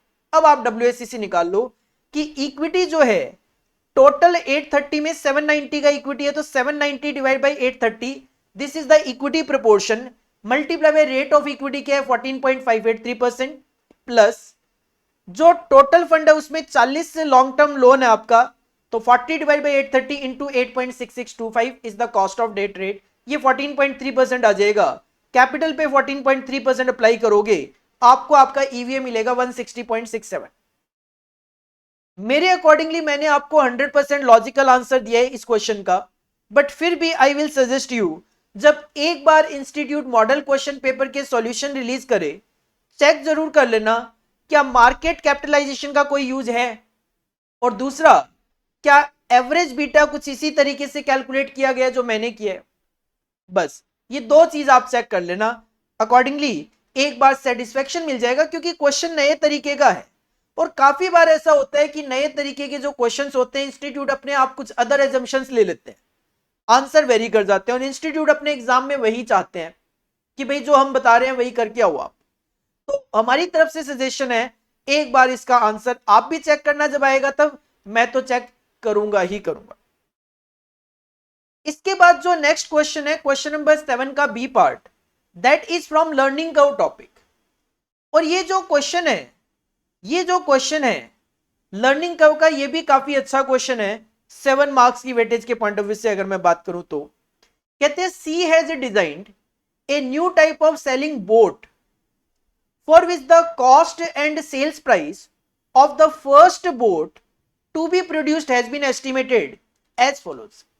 एक कंपनी है या एक पर्सन है सी, उन्होंने एक बोट डिजाइन करी है, पहली बोट में मटेरियल का खर्च 5000 है, लेबर में 800 घंटे लगे, 5 रुपए पर आवर के हिसाब से 4000 का खर्चा, ओवरहेड आप लेबर का 150% ले रहे हो तो 4000 का 150% 6000 लिया, टोटल कॉस्ट 15000 आई। आपकी आदत है 20% प्रॉफिट मार्कअप लेना कॉस्ट पे, तो 15000 का 20% 3000 प्रॉफिट लगाया, 18000 रुपए का सेलिंग प्राइस निकाल दिया। कहते हैं it is planned to sell all the याक्स एट फुल कॉस्ट प्लस 20%।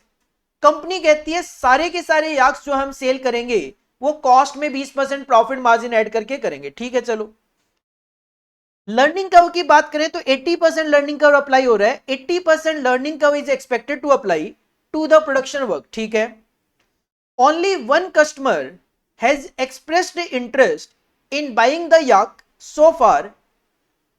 तो एक का उन्होंने डेटा बनाया, but he thinks ₹18,000 is too high a price to pay. एक कस्टमर तो है आपके पास, लेकिन कस्टमर का मानना है कि ये जो 18,000 रुपए आप मांग रहे हो ये ज्यादा मांग रहे हो। He might want to buy 2 or even 4 of the yak over the next 6 months। और अगले 6 महीने में वो आपसे 2 और 4 याक तक भी खरीद सकते हैं।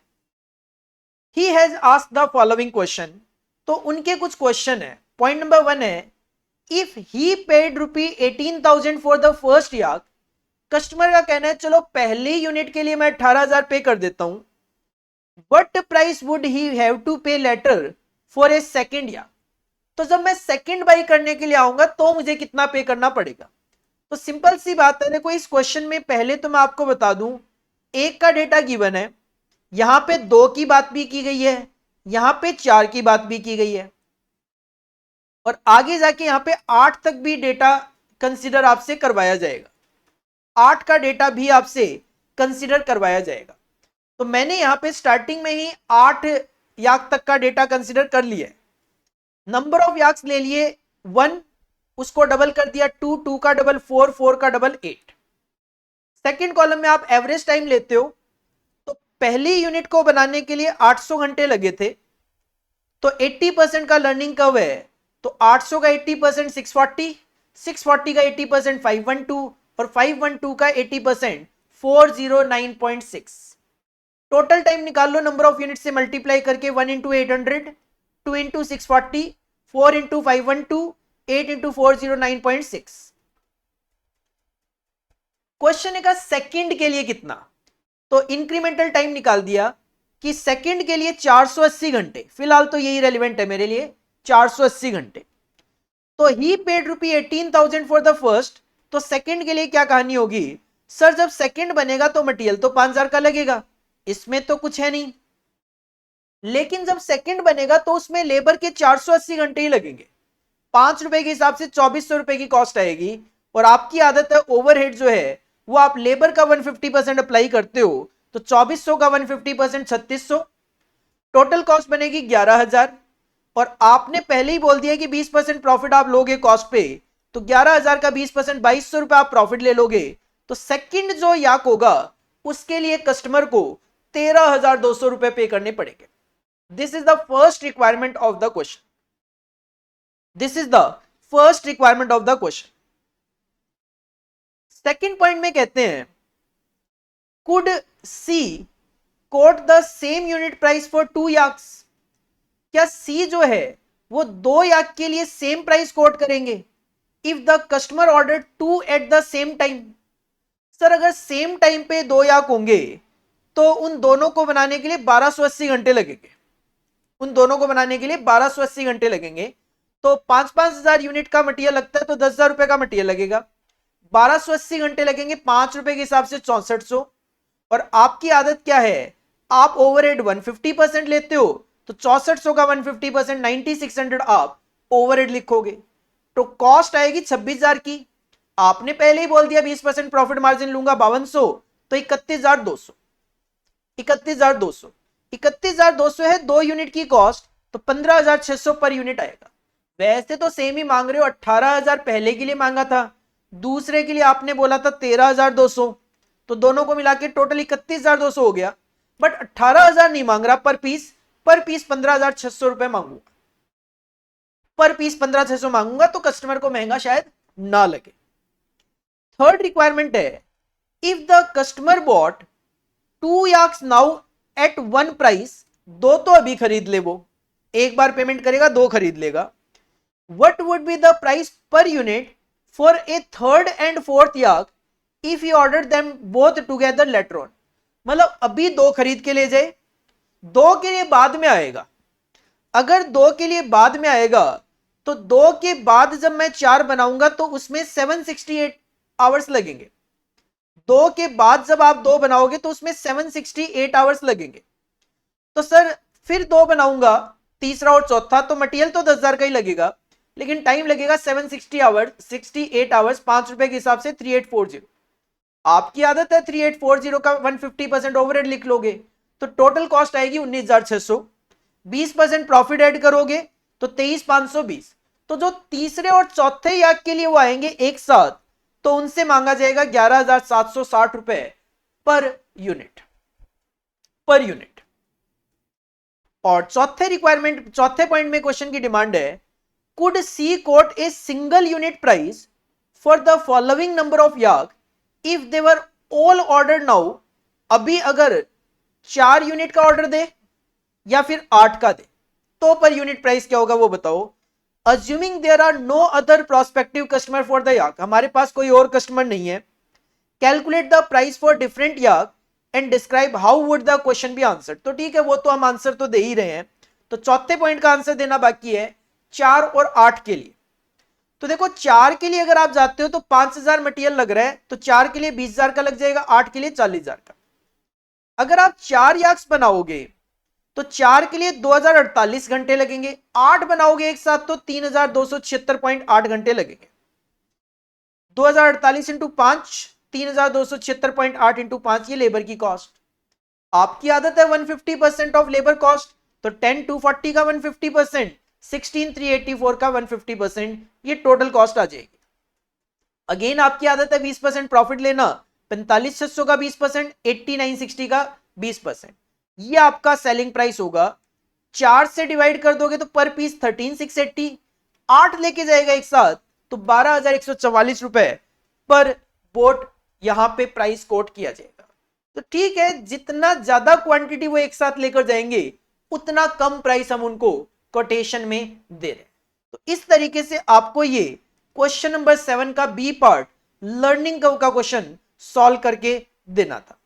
लर्निंग कर्व का जो क्वेश्चन था वो आपको यहां पे सॉल्व करके देना था। और इसके बाद जो क्वेश्चन नंबर 8 है उसमें ए पार्ट प्रैक्टिकल है, तो बी पार्ट आपको थ्योरी देखने को मिल जाता है। पार्ट ए जो है वो डिसीजन ट्री में से है, और नॉर्मली अगर मैं बात करूं तो क्वेश्चन नंबर 8 का जो पार्ट ए है एग्जाम में भी आपका डिसीजन थ्योरी में से ही आ रहा है। क्वेश्चन नंबर 8A, इसमें आपको डिसीजन ट्री बना के देना है, तो साथ के साथ बनाते जाएंगे। कहते हैं LTB limited has a new wonder product V product का नाम है, of which it expect great things. At the moment the company has 2 courses of action open to it, क्या to test market the product और abandon it. क्या हम product we की testing करें या फिर जाने दें इसको। तो सबसे पहले अगर आप जाने दोगे या फिर टेस्टिंग करोगे, तो आपका जो डिसीजन है ए, या तो होगा टेस्टिंग करना या फिर जाने देना। If the company test market, अगर कंपनी टेस्टिंग करेगी, the cost will be 1 lakh, 1 lakh रुपए की कॉस्ट आएगी। तो सारी फिगर लैक्स में शो करी है, नहीं लैक्स में नहीं शो करी, सारी फिगर 1000 में शो करी है, तो आपको 100,000 की कॉस्ट आएगी अगर आप टेस्टिंग करोगे। तो जब आप टेस्टिंग करोगे, market response could be positive और नेगेटिव। तो मार्केट का जो रिस्पॉन्स है वो पॉजिटिव भी हो सकता है, नेगेटिव भी हो सकता है, और इसकी प्रोबेबिलिटी क्या है 0.6 और 0.4। तो 0.6 पॉजिटिव की प्रोबेबिलिटी और 0.6 नेगेटिव की probability. If the response is positive, अगर पॉजिटिव रेस्पॉन्स हुआ, the company could either abandon the product और मार्केट इट फुल स्केल। अगर पॉजिटिव हुआ तो आप मार्केट में जा सकते हो या फिर अबंडन भी कर सकते हो। यहां पे भी if it market the V in full scale, अगर आप मार्केटिंग करोगे फुल स्केल पे, the outcome might be low, medium और हाई डिमांड। तो 3 आउटकम आपको देखने को मिल सकते हैं, हाई, मीडियम और low. And the respective net gain और लॉसेज वुड बी, लो के केस में 200 का नुकसान हो जाएगा, मीडियम के केस में 200 का फायदा, और हाई डिमांड के केस में 1000 इन यूनिट ऑफ रुपी 1000। ये आपको बेनिफिट्स देखने को मिल सकते हैं। The result could range from a net loss of 2 lakh to a gain of 10 lakh. ठीक है, 1000 यूनिट्स है तो 1000 इंटू 200 2 लाख रुपए का लॉस हो सकता है, तो ज्यादा से ज्यादा 1000 इंटू 1000 10 लाख रुपए का आपका प्रॉफिट भी हो सकता है। तो ये लिख दिए 1000, 200 और 200, 2 लाख 2 लाख और 10 लाख, 10 लाख का फायदा, 2 लाख का फायदा और 2 लाख का नुकसान।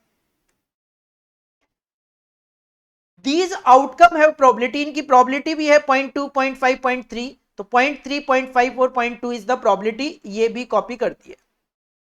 तो सर ये हो गया, ये हो गया, ये सब हो गया आपका। नेगेटिव की probability तो लिख दी थी। कहते हैं if the result of the test marketing negative हुआ and the company goes ahead, फिर भी आगे मूव ऑन करें एंड मार्केट द प्रोडक्ट, तो एस्टिमेटेड लॉसेज हो सकते हैं आपको 6 लाख के। तो नेगेटिव के केस में भी अगर आप मार्केटिंग में जाओगे तो आपको 6 लाख रुपए का नुकसान हो सकता है। साथ में कहते हैं इफ एट एनी पॉइंट, अगर आप किसी भी पॉइंट पे अबंडन करते हो तो आपको वहां पे गेन होगा 50,000 का। तो आप 3 जगह अबंडन कर सकते हो, स्टार्टिंग में, यहां पे भी नेगेटिव सिचुएशन में भी, और यहां पे पॉजिटिव सिचुएशन में भी। तो इस सिचुएशन में आपको 50,000 रुपए का फायदा है तो वो पॉजिटिव में लिख दिया क्योंकि सेल ऑफ स्क्रैप आ जाएगा। All the financial value have been discounted to the present. ठीक है, prepare a decision tree and include figure of cost, loss और profit on the appropriate branches of the tree, जो कि आपके सामने show already मैंने कर दिया है। तो ठीक है, क्वेश्चन इजी है 7 नंबर में। अगर आपको डिसीजन ट्री बनाना आता है तो आपके लिए क्वेश्चन कुछ भी नहीं है। और फाइनली अगर मैं बात करूं तो क्वेश्चन नंबर 8 का पार्ट बी जो है, this is theory, describe responsibility centre, और उसके आपको टाइप बताने हैं।